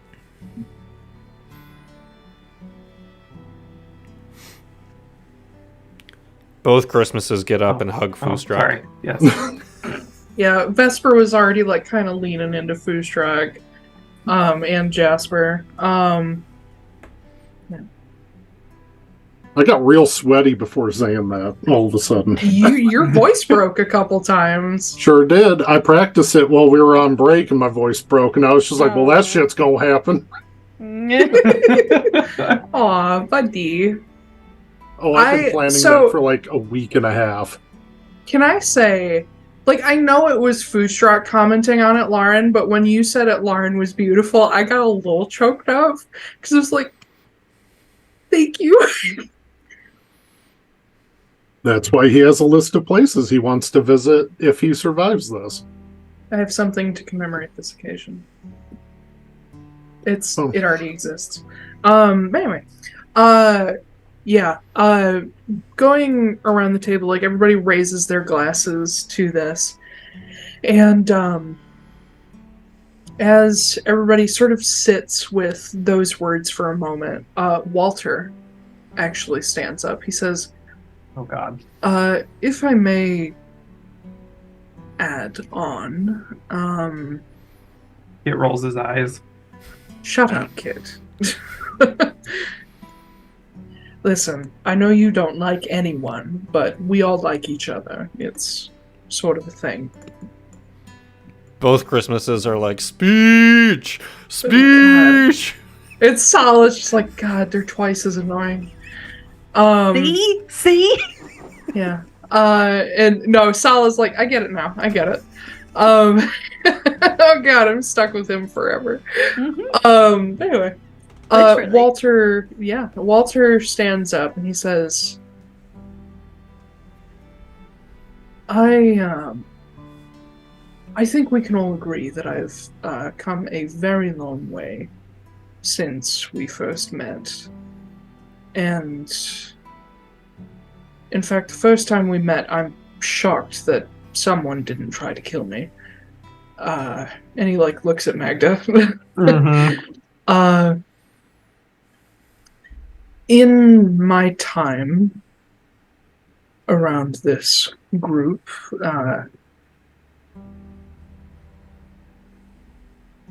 I have... Well, first of all, I've laughed a lot more than I have in the past, 13 years or so.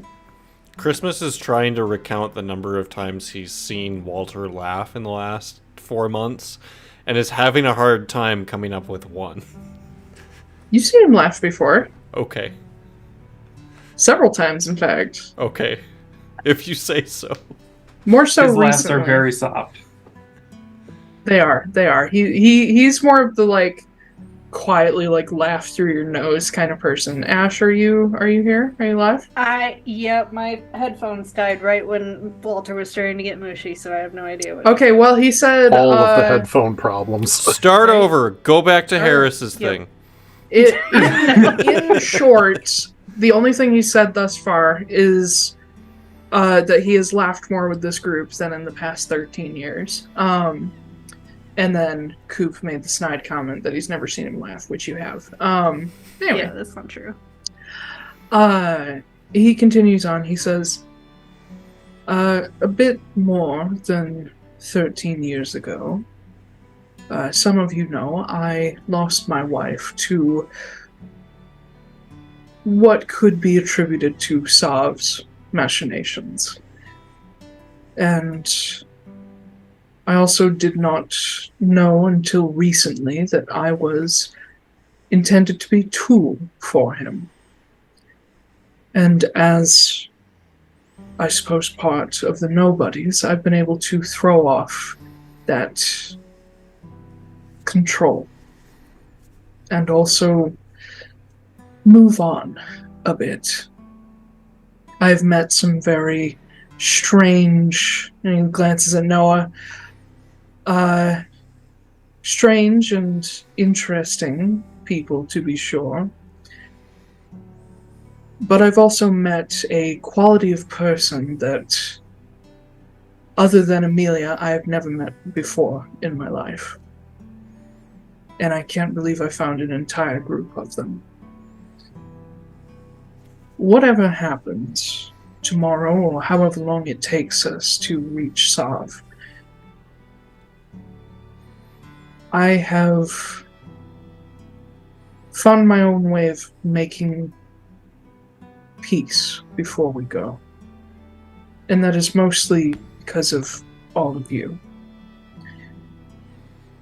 This morning, I sent a letter to Moore's Rest at the advice of Mr. Wildborn.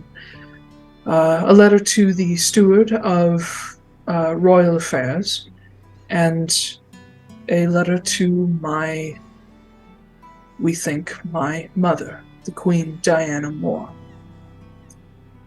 And I promised them that if I did make it back, we would spend some time confirming whether or not I am indeed Gabriel Moore, which even Leon was sure of. And once we get back and all of you have what you need, and Gwyn is back and some of our other friends, I'm headed there to meet the family that I should have had. And let me extend an invitation. If I am indeed Gabriel Moore, and that is indeed my home, I would like to, ahead of time, extend the invitation for any and all of you to stop by any time. I hope to work with several of you in the future. I imagine we will all see each other plenty more times. I will certainly be stopping through Hjolmenir fairly often. It is one of my more favorite places to relax. And I'm sure that I will be working with the Boragos in some capacity, because business seems to be booming, and I don't mean that as a pun.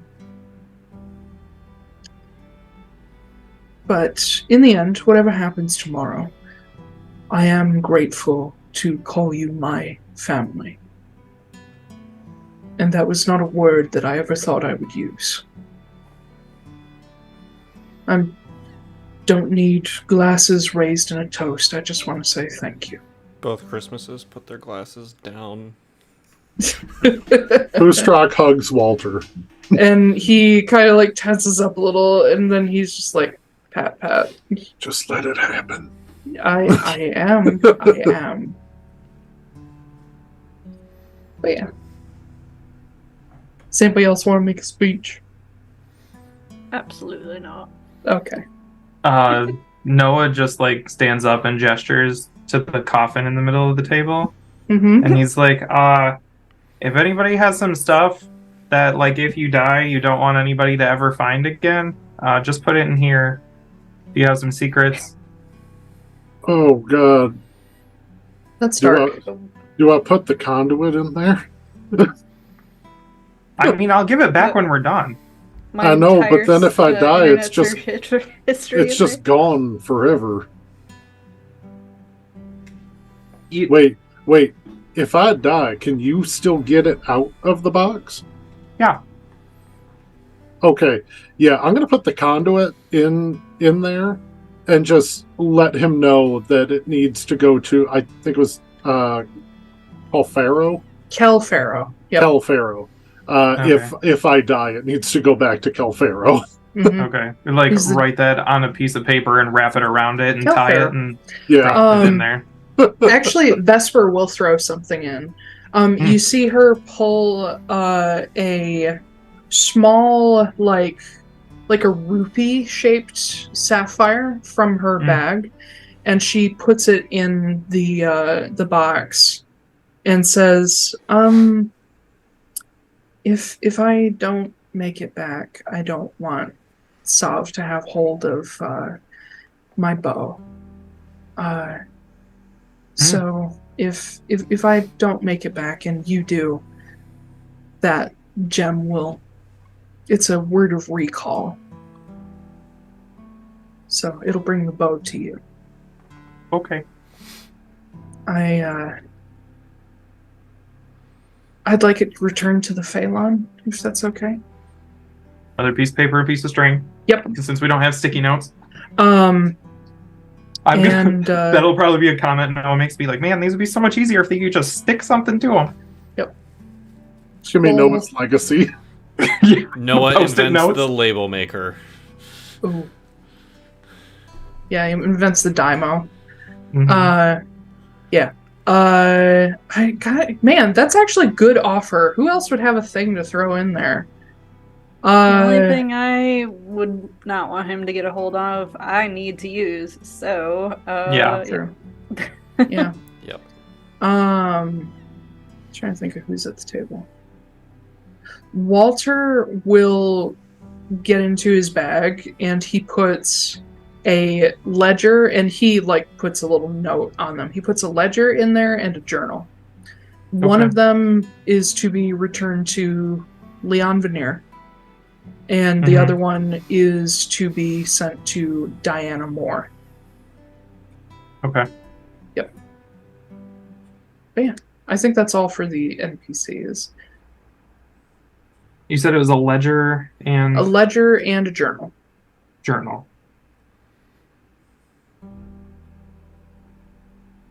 Okay. Who does the ledger go to? Ledger goes to Leon Veneer. Leon Veneer, okay.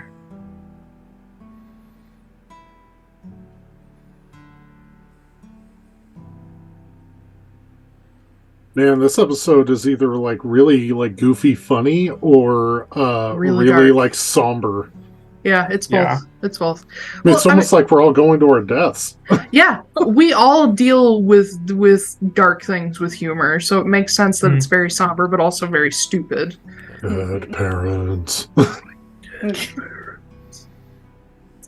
The last thing that Noah does is he takes out a bundle of letters that are tied together and he tosses them in the thing and snaps the lid shut and it's gone.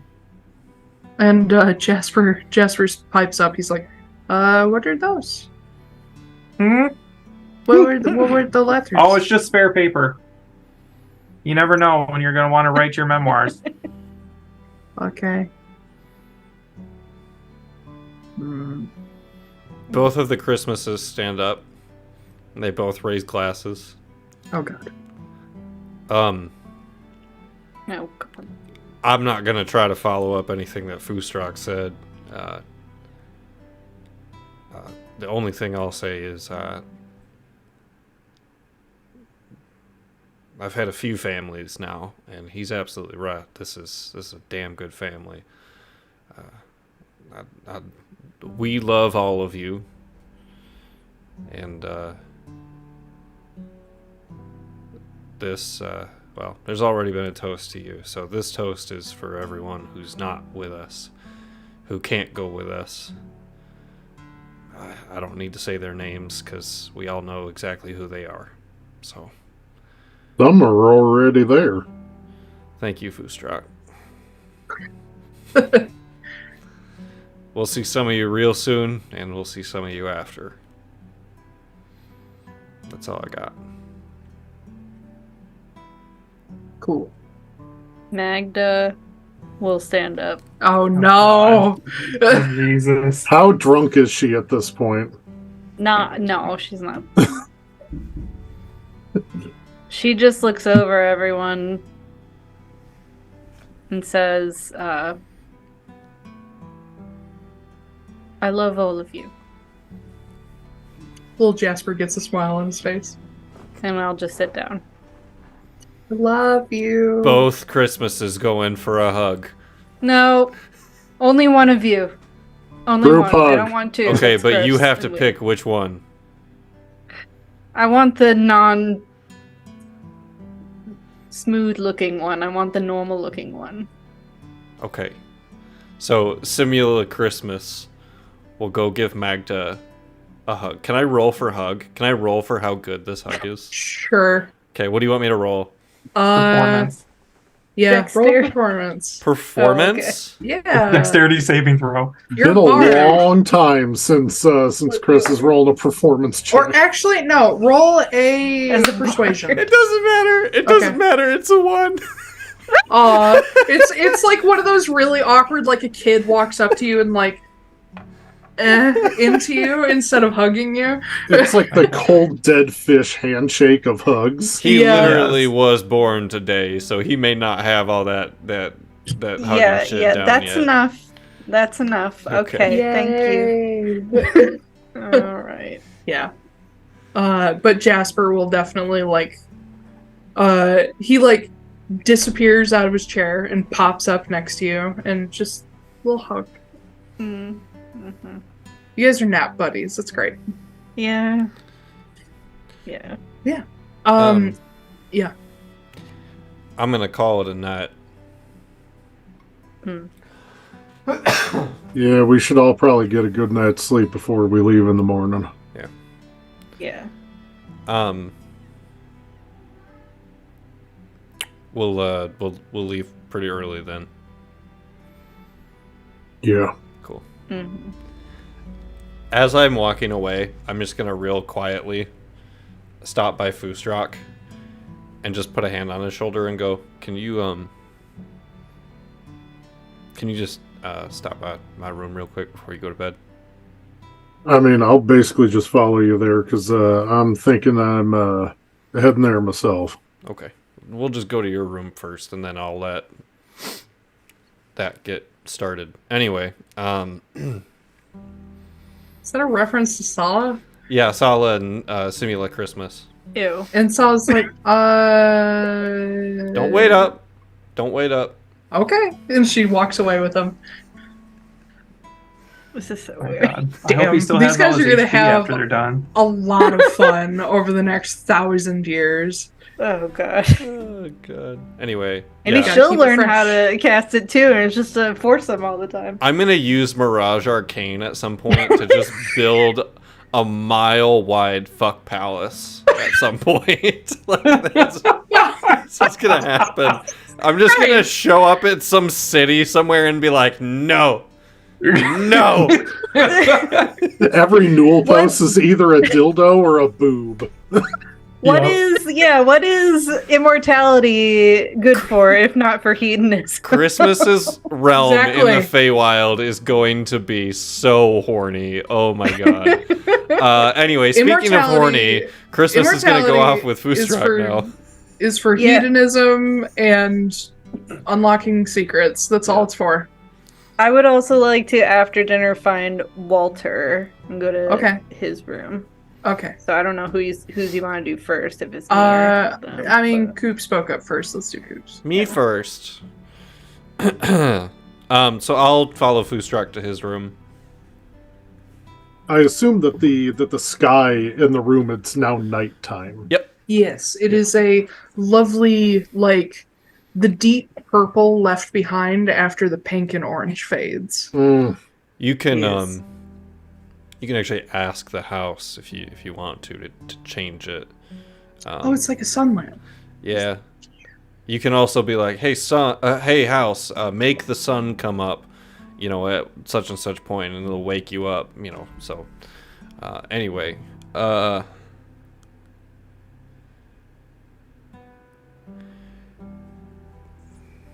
I've been stealing myself a little bit because immortals tend to lose perspective,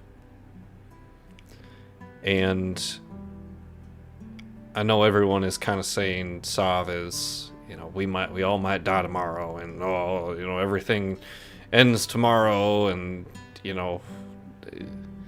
they're right. But for me, Sav is practice. Oof. I don't intend to live forever to seek joy and happiness, and I don't intend to be immortal for the pleasures that come with it. I'm sticking around so that the next time one of these dickheads shows up, I'm there to stick a gun in his face. Yeah. So that that's, someone remembers what this was like. And that means I can't let myself get involved with some of the problems in this world. Because I need to be ready for what comes after Sav.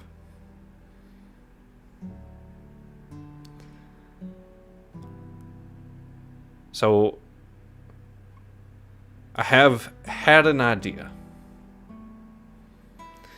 The Court of Reckoning has 3 Archfey now. And it is my belief that each Archfey should have someone, not in subservience to them, but as a partner, to help them know when they need to have their perspective back. Someone who is in the world and acting for good. Each Archfey is going to need a peacemaker.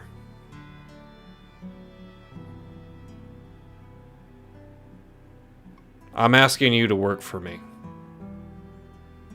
After all this is done. I'm not even for me. I'm asking you to be my check and balance when this is done, to make sure that I don't lose perspective. I'm not asking you to live forever.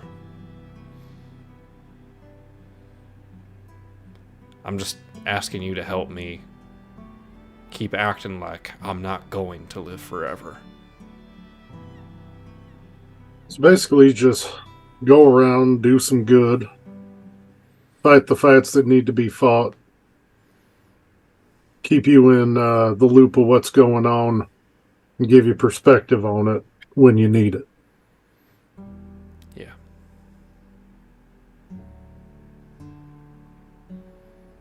I think I could do that. I ain't gonna be your boss. If anything, you'd be mine. There's one thing that I think I would need. Maybe a couple. We'll talk about if I get ideas. There's something that I think I could use if I take this on. We both know I ain't exactly the sharpest spoon in the drawer. Oh, sorry.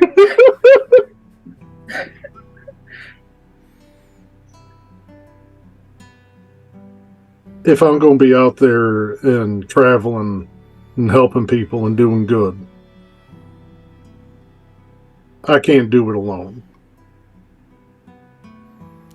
You won't. I'd like to pick a team to go with. With your approval, of course.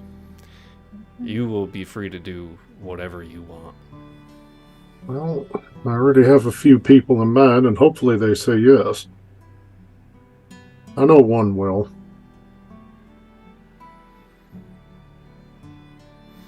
If you said no, which I was pretty sure you were going to say yes, I just want you to know that Kit was going to be my second choice. Oh, but that would have been a horrible-ass choice. He's where the name came from, so I don't know about that. Yeah, I can't stop thinking about Rolliger and Vern. That best intentions, but goddamn, that was rough. That almost killed us a few times. It's not done yet. No, it ain't. Good intentions are the only thing I care about right now. Sometimes people just need to do good recklessly. I understood that reference. I will also have some duties when it comes to LM. I know. So... You don't work for me. You won't work for me. You won't work for Morrigan or the court. The whole idea will be that you're there to make sure that we do what we're supposed to do and help where we are supposed to. You're also already a friend of the Court of Reckoning. Yeah, what that voice that came from the ceiling just said. That was haunting. Is there a way to turn that feature off? No. No. I am the hidden garden. I think that we could do that, Chris. But if I ever need to retire, or if I ever need to change some terms, I'm going to want to chat. You just have to say my name at this point, and I will show up. Christmas. The other Christmas just appears in the room. No, I'm kidding. Yeah, he's already half Dark naked. ass naked. From a distance, you hear Sala go, "Come back now." naked as the hour he was born 8 hours ago. Yeah. Not even. Yeah. Well, I'm sure Finn's going to be excited to hear about this after she's done being mad at me for that letter I had Walter send. Mm-hmm.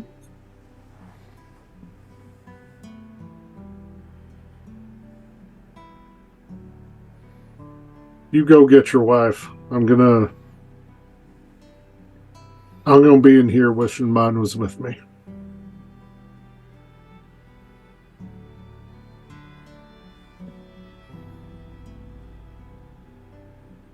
Christmas is thinking, he's like, how can I get around the needed requirements for simulacrum to make it so that Foostrak has his wife for the night?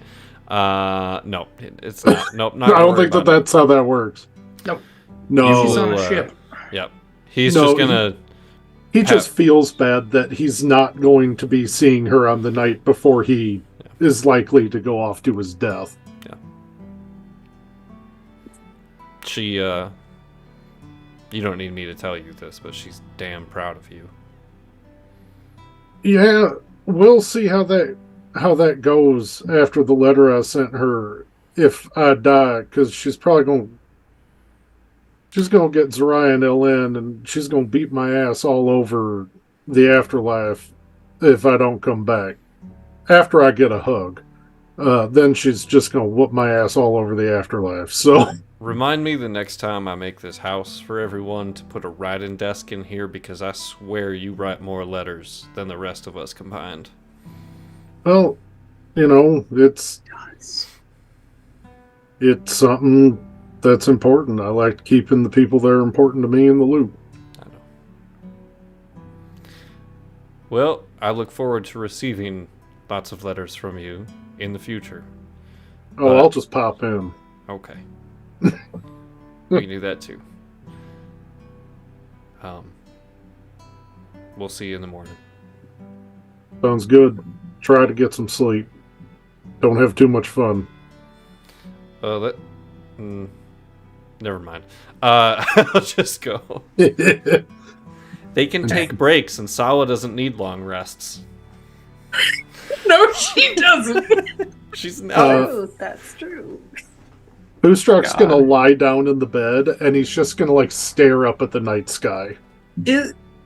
I'm so sorry. That should have been such a lovely moment, but we kept breaking it with jokes about how kinky Sala is. He has zero refractory period.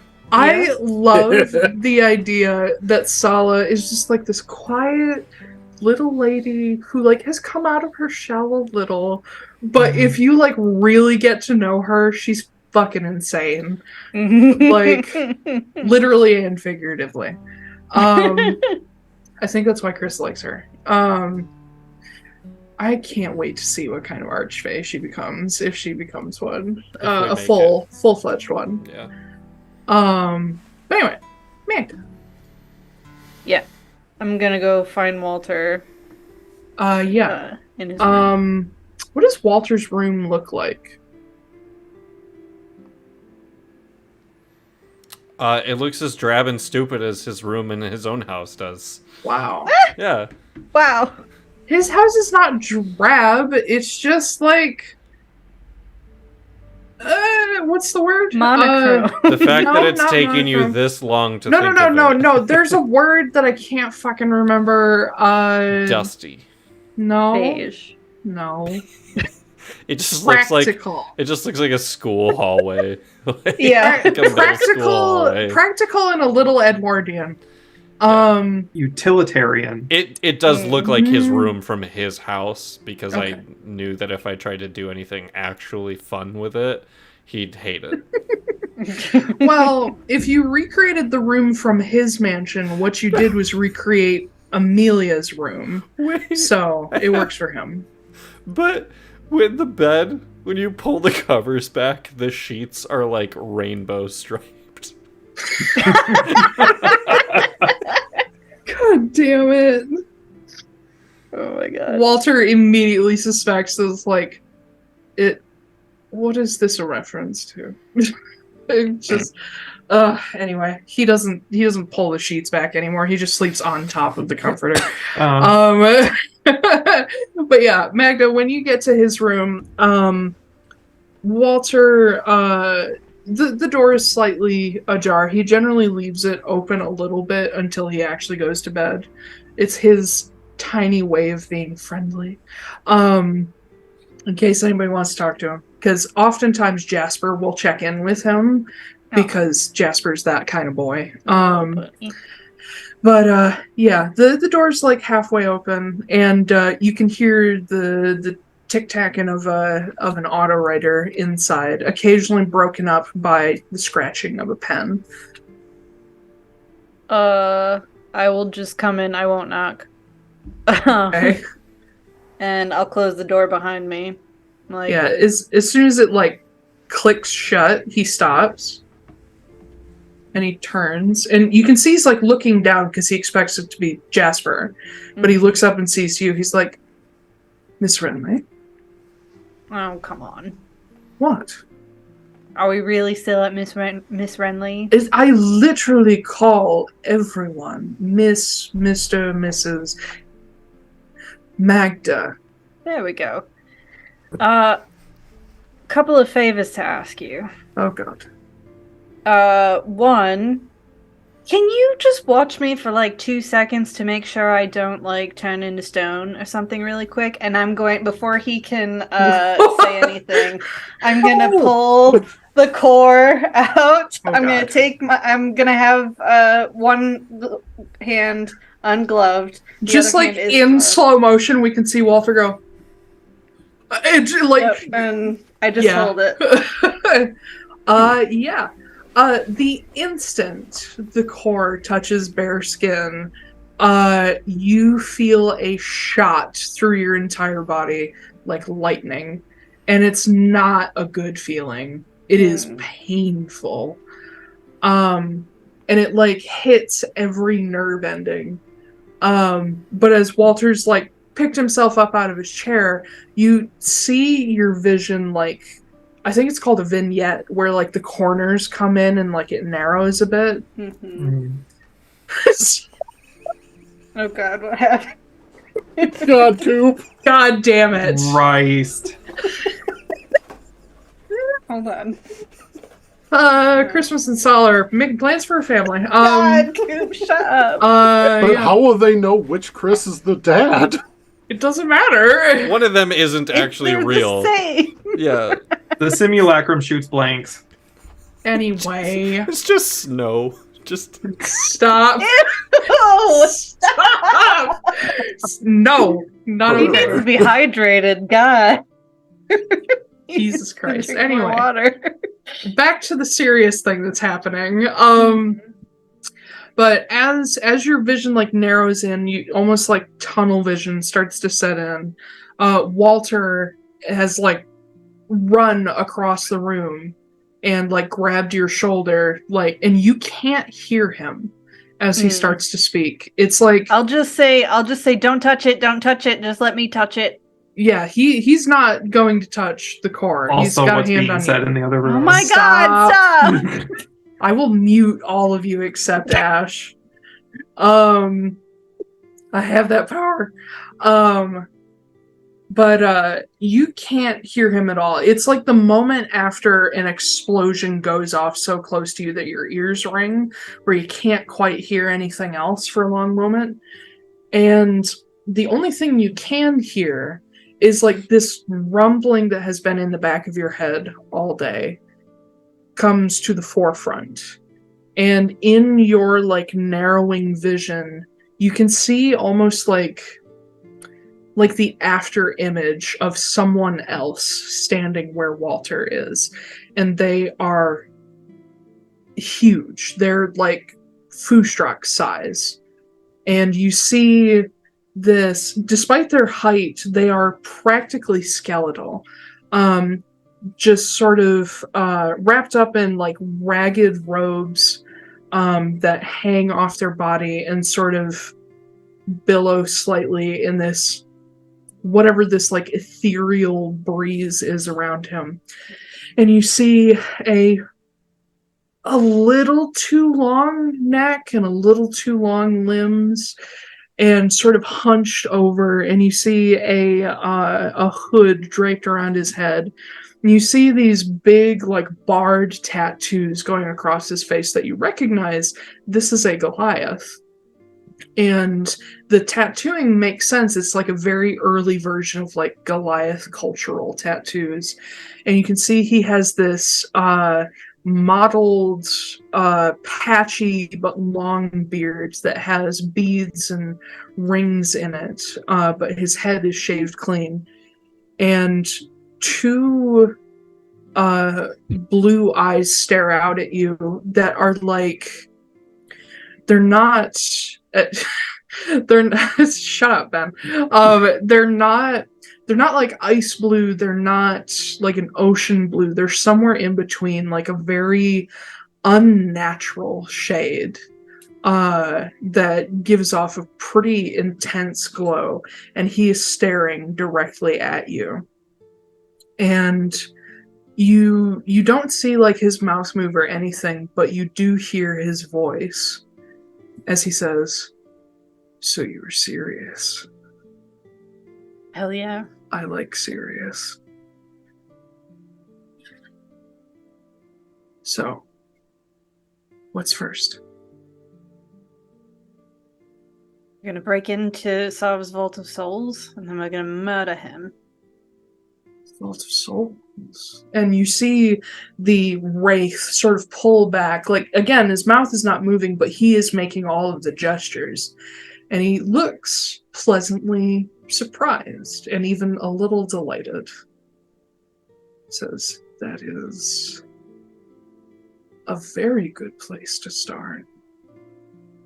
I may even be able to round us up a little help. Like, who? Old friends. I don't really like crypticness. So if you want to just get to like the point. I'm so excited for Ben's reaction. Hold on, I want to know who you think it is, Ben. The rest of his pieces? So the first thought I had was the rest of his pieces. The second thought I had was Senna's worse half. Ooh, Sanka. Oh, Sanka. Yeah. Ooh. All right. Those are good theories. And I imagine since Sav plays the long game, he's been collecting people for a long time. Yeah. But Algar continues. He says, some of them don't have names. And I'm sure they've been forgotten by now, but old friends from my youth, I suppose.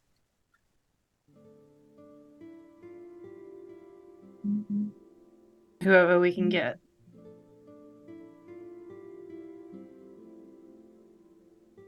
You are surprisingly much more willing to play along. Trust me, after this is done, I want absolutely nothing to do with you. Oh, I assumed so. And to be fair, I want nothing more to do with you either. You are a means to an end. But I have a question for you. Why are you trying to destroy Sav? Outside of your girlfriend.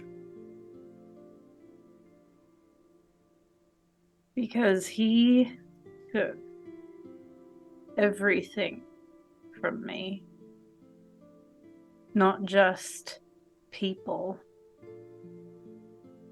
But he took who I was supposed to be.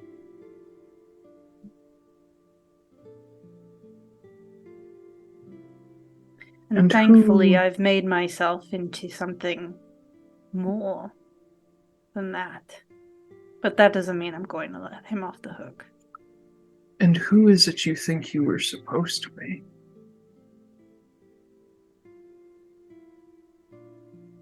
I don't know. No. But I'll never get to find out. Neither will I.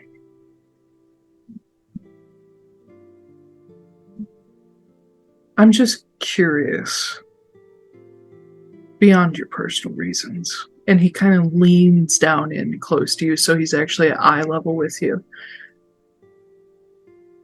Do you know why Sav wants to break the Demiware? I assume to destroy the world somehow. That's cute. That's very cute. And he actually animates a little bit more as he laughs. He says, no.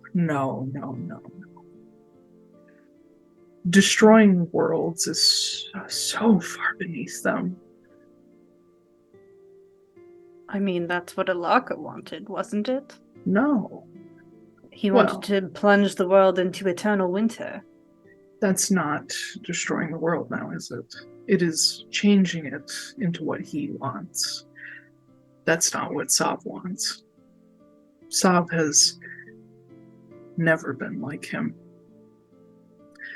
No, Ilarka wanted a throne. And in my time... Good lord. Sorry. Bless you. Says, in my time... I was more than willing to help him get it if I could get what I wanted. But priorities have changed.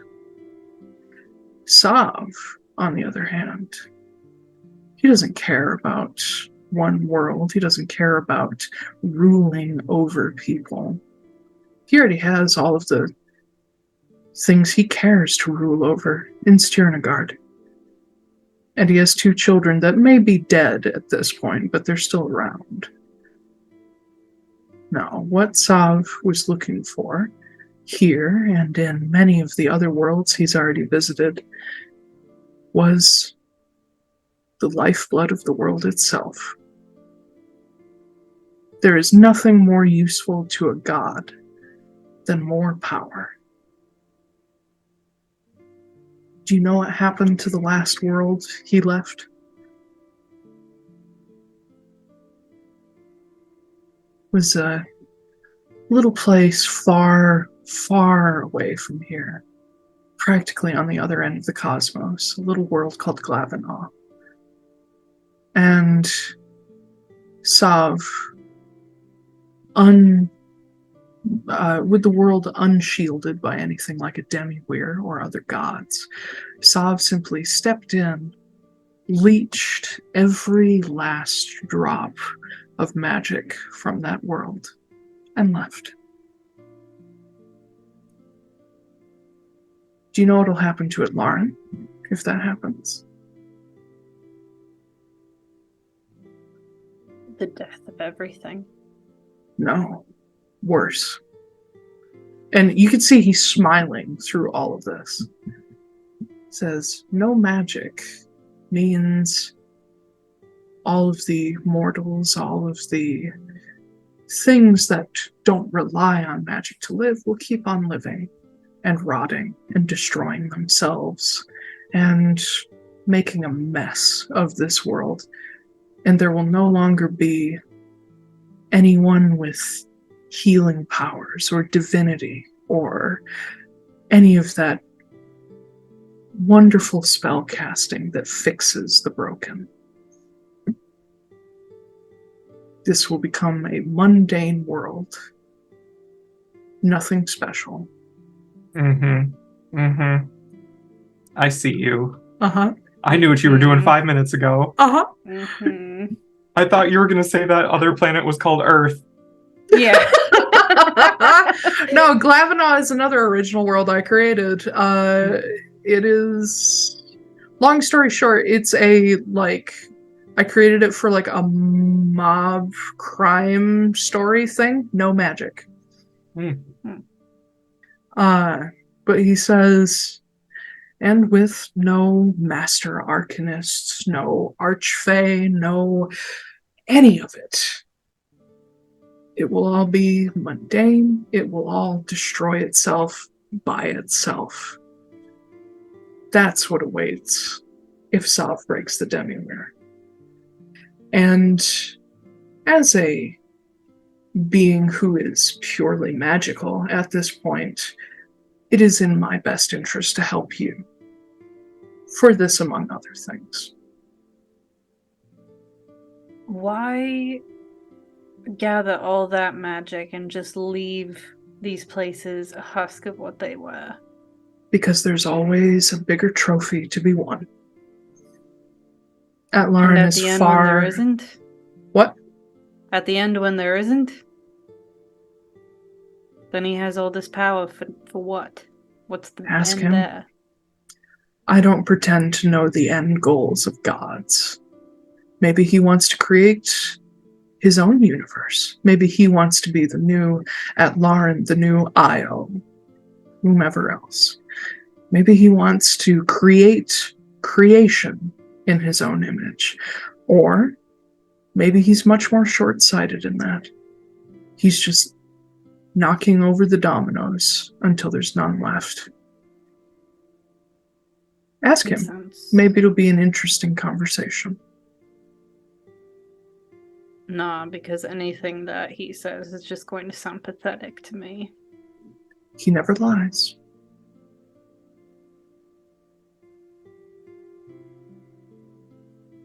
All right, well. Great. So we're gonna break open the vault, and then he's probably gonna be mad, and then we kill him, and then afterwards, I don't know, we'll discuss then. Oh, I actually get a say in what happens to me. No, not really, but I just thought I would tell you that we'll discuss, and well, that would placate you for the time being. But... Cute. Well, regardless, it won't be your choice soon anyway. Good night. And he just disappears. And you fade back into Walter, like, holding you by the shoulders. And he's like, Magda? What's happening? No, it's good. It's alright, I'm back. No, it's not good. What the fuck has happened to your eyes? What? Mm-hmm. Is there a mirror in here? Yeah, he'll like bring you over. He has like a small like vanity mirror, and if you look into it, you will see that your irises have turned silver. Oh. Yeah, Neat. you're muted, bud. Yeah, you're muted. I hit the button and it didn't. I was gonna say also, if you look up, the entire ceiling is a mirror in every room that has a ceiling. No. Well, that's unexpected. Quite. What just happened? I talked to Olga Heidelin Why the fuck would you do that? because I need him. Listen, I don't need a lecture, okay? I know you don't, but I am frankly terrified of the implications of this whole thing. It'll be alright. Will it? Yes. Are we going to be able to get that off of you? We'll find out now, won't we? Listen, once we get rid of Sov, we'll go back, we'll talk to Kenna. We will work it out. Alright?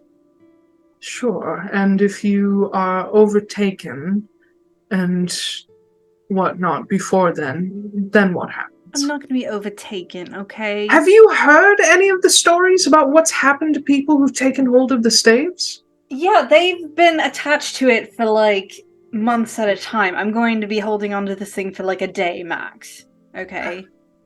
It'll be fine. I don't want to take over the world or anything like that. He knows that. I know that. We're just both a means to an end for each other.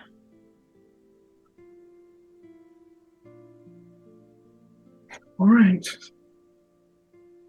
The other thing that I wanted to talk to you about. Oh, there's more. There is more. Alright, and you like I pull out straightens a his, second no. his vest. Oh, yeah. Oh God, there's a 10th staff! yeah. We've been planning this for the whole campaign. No. The Void staff. Oh. Yeah. No. Sov can't get a hold of this. So, Obviously. if I go down, or if shit starts turning sideways, you get this off me by whatever means necessary and you run.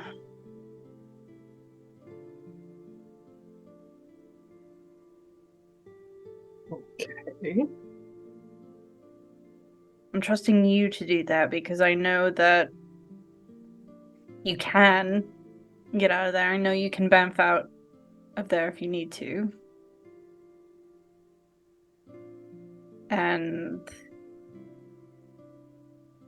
What do you mean, no? Yeah, I can. Is Walter a plane shift? I don't think so. Then he definitely. Oh, that's a 9th level spell, isn't it? No, No, it's not. 7th, I believe. but I don't think it's one he Do knows. wizards... Can wizards do that? If they learn the spell. Hold on. Teleport. Nope, no plane shift. I believe there is a wizard that can. Walter's not wizard. it. The different wizards have access to different spells. Oh. I think it's on the wizard spell list though. Like he would be able to Right. learn it if Ash gave him the spell. Yeah. Prior I was to counting on teleport, but yeah, I didn't. Teleport's think not about going to plane get you out of Stjernegaard. shift. Yeah. No, he does have plane shift available. He He hasn't does? learned Oh, it okay. though. I'll learn it really quick. I did say that you had the ability to add some spells, and knowing that he knows Christmas, he has credence to know it. Yes. Okay. I know that you can bounce out of there. So, literally, if I go down for more than, like, I don't know, 30 seconds or something like that, then you run over, you get this thing off of me, and you leave with whoever you can get. Magda, if you go down in the fight, I'm picking it up and continuing.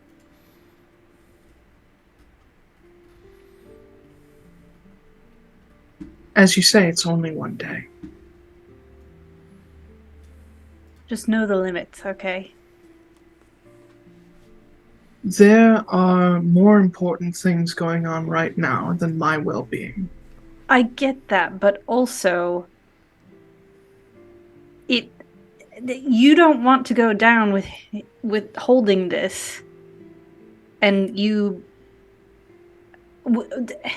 if all of us die and he gets a hold of this, like, literally, there will be no magic left on Atlaran. What are you talking about? That's what Taiylor said. Saab wants to he wants to siphon all of magic in Atlaran away to leave us mundane. Jesus Christ. Yeah. So do you really want that on your conscience? Your conscience? My point stands, but I promise you that if it comes to that, if I see it all going sideways, I will get out. But the moment I have it in Kenna's hands, I'm going to try to come back. I hope you know this. That's fine. I can't stop you, but... I don't know if I would be able to get back, but I'll try. We're so fucked. Yeah, I know. Wait, I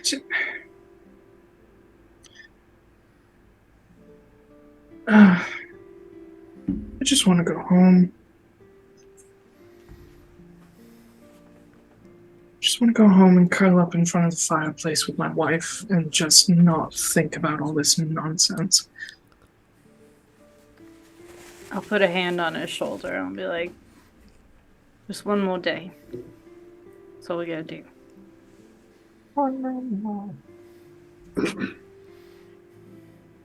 And he nods and he says, well, you can't die, and I can't because I have to get you to Horseman. And we have to make sure you're around for when Christmas summons Gwyn back from beyond the grave. I'm sure he's going to make it dramatic.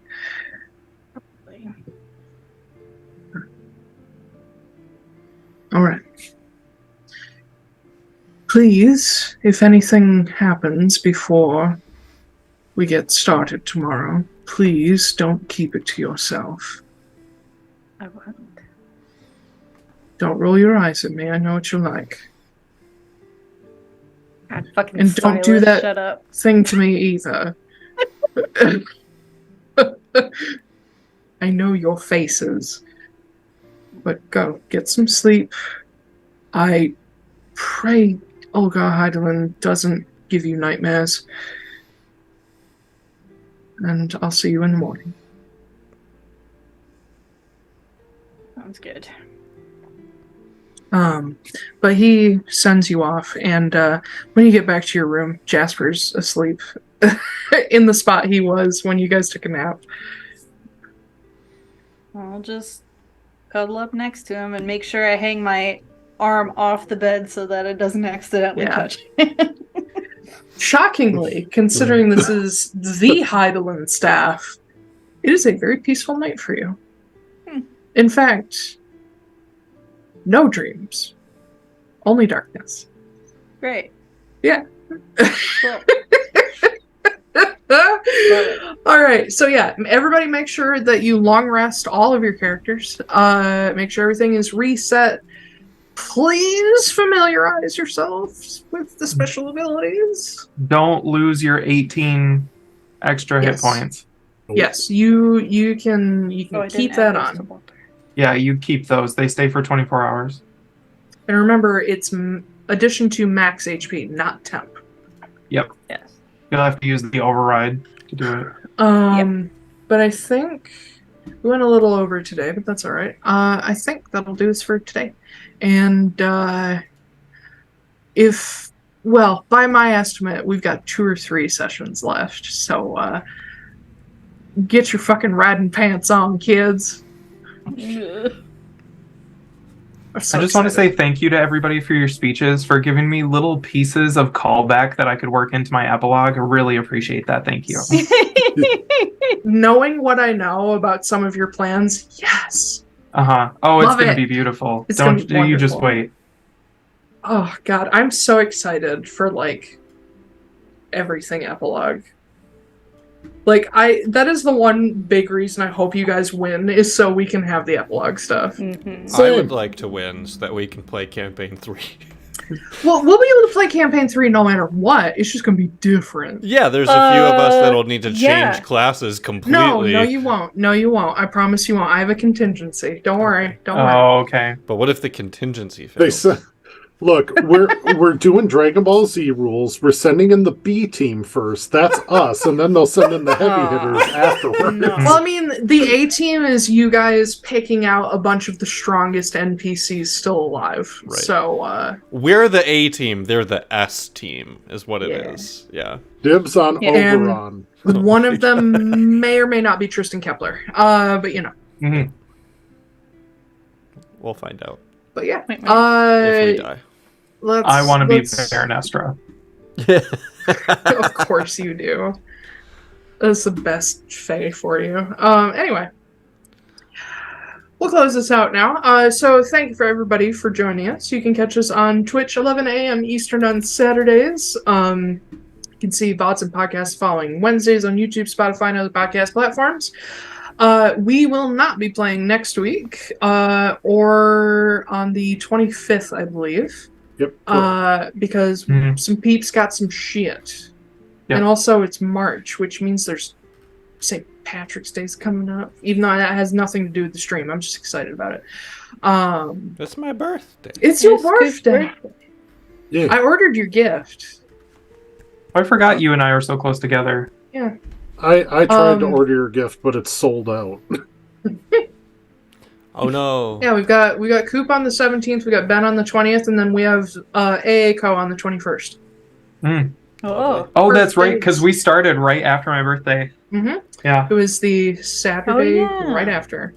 Yeah. It was the day after lockdown started. Yup. Yeah. Uh-huh. God.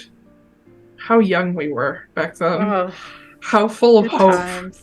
How full of hope that the lockdown would be over I in a think few that's weeks. when hope died, honestly, but alright. You're like, oh yeah, people totally be responsible and get vaccinated and wear masks and shit. This can't last more than a few months. 2023. It's fine. Although I was thinking the other day, I'm like, I kind of miss lockdown. Same. It's like, I still there act was- like it's kind of lockdown. I do most of the time because I still work from home and everything like that, but, I don't know. There's less of a sense of camaraderie with, everybody in the world, you know? It was kind of like we're all stuck. I do kind of miss that. Yeah. But no, as an introvert, I'm actually not mad at the still not going out too much thing, but it can get old sometimes. And more so than anything else, I'm tired of people getting COVID. Yeah. I've only gotten it once that I know of. Same. But everybody around me has gotten it 2-3 times, and I don't like it. But anyway,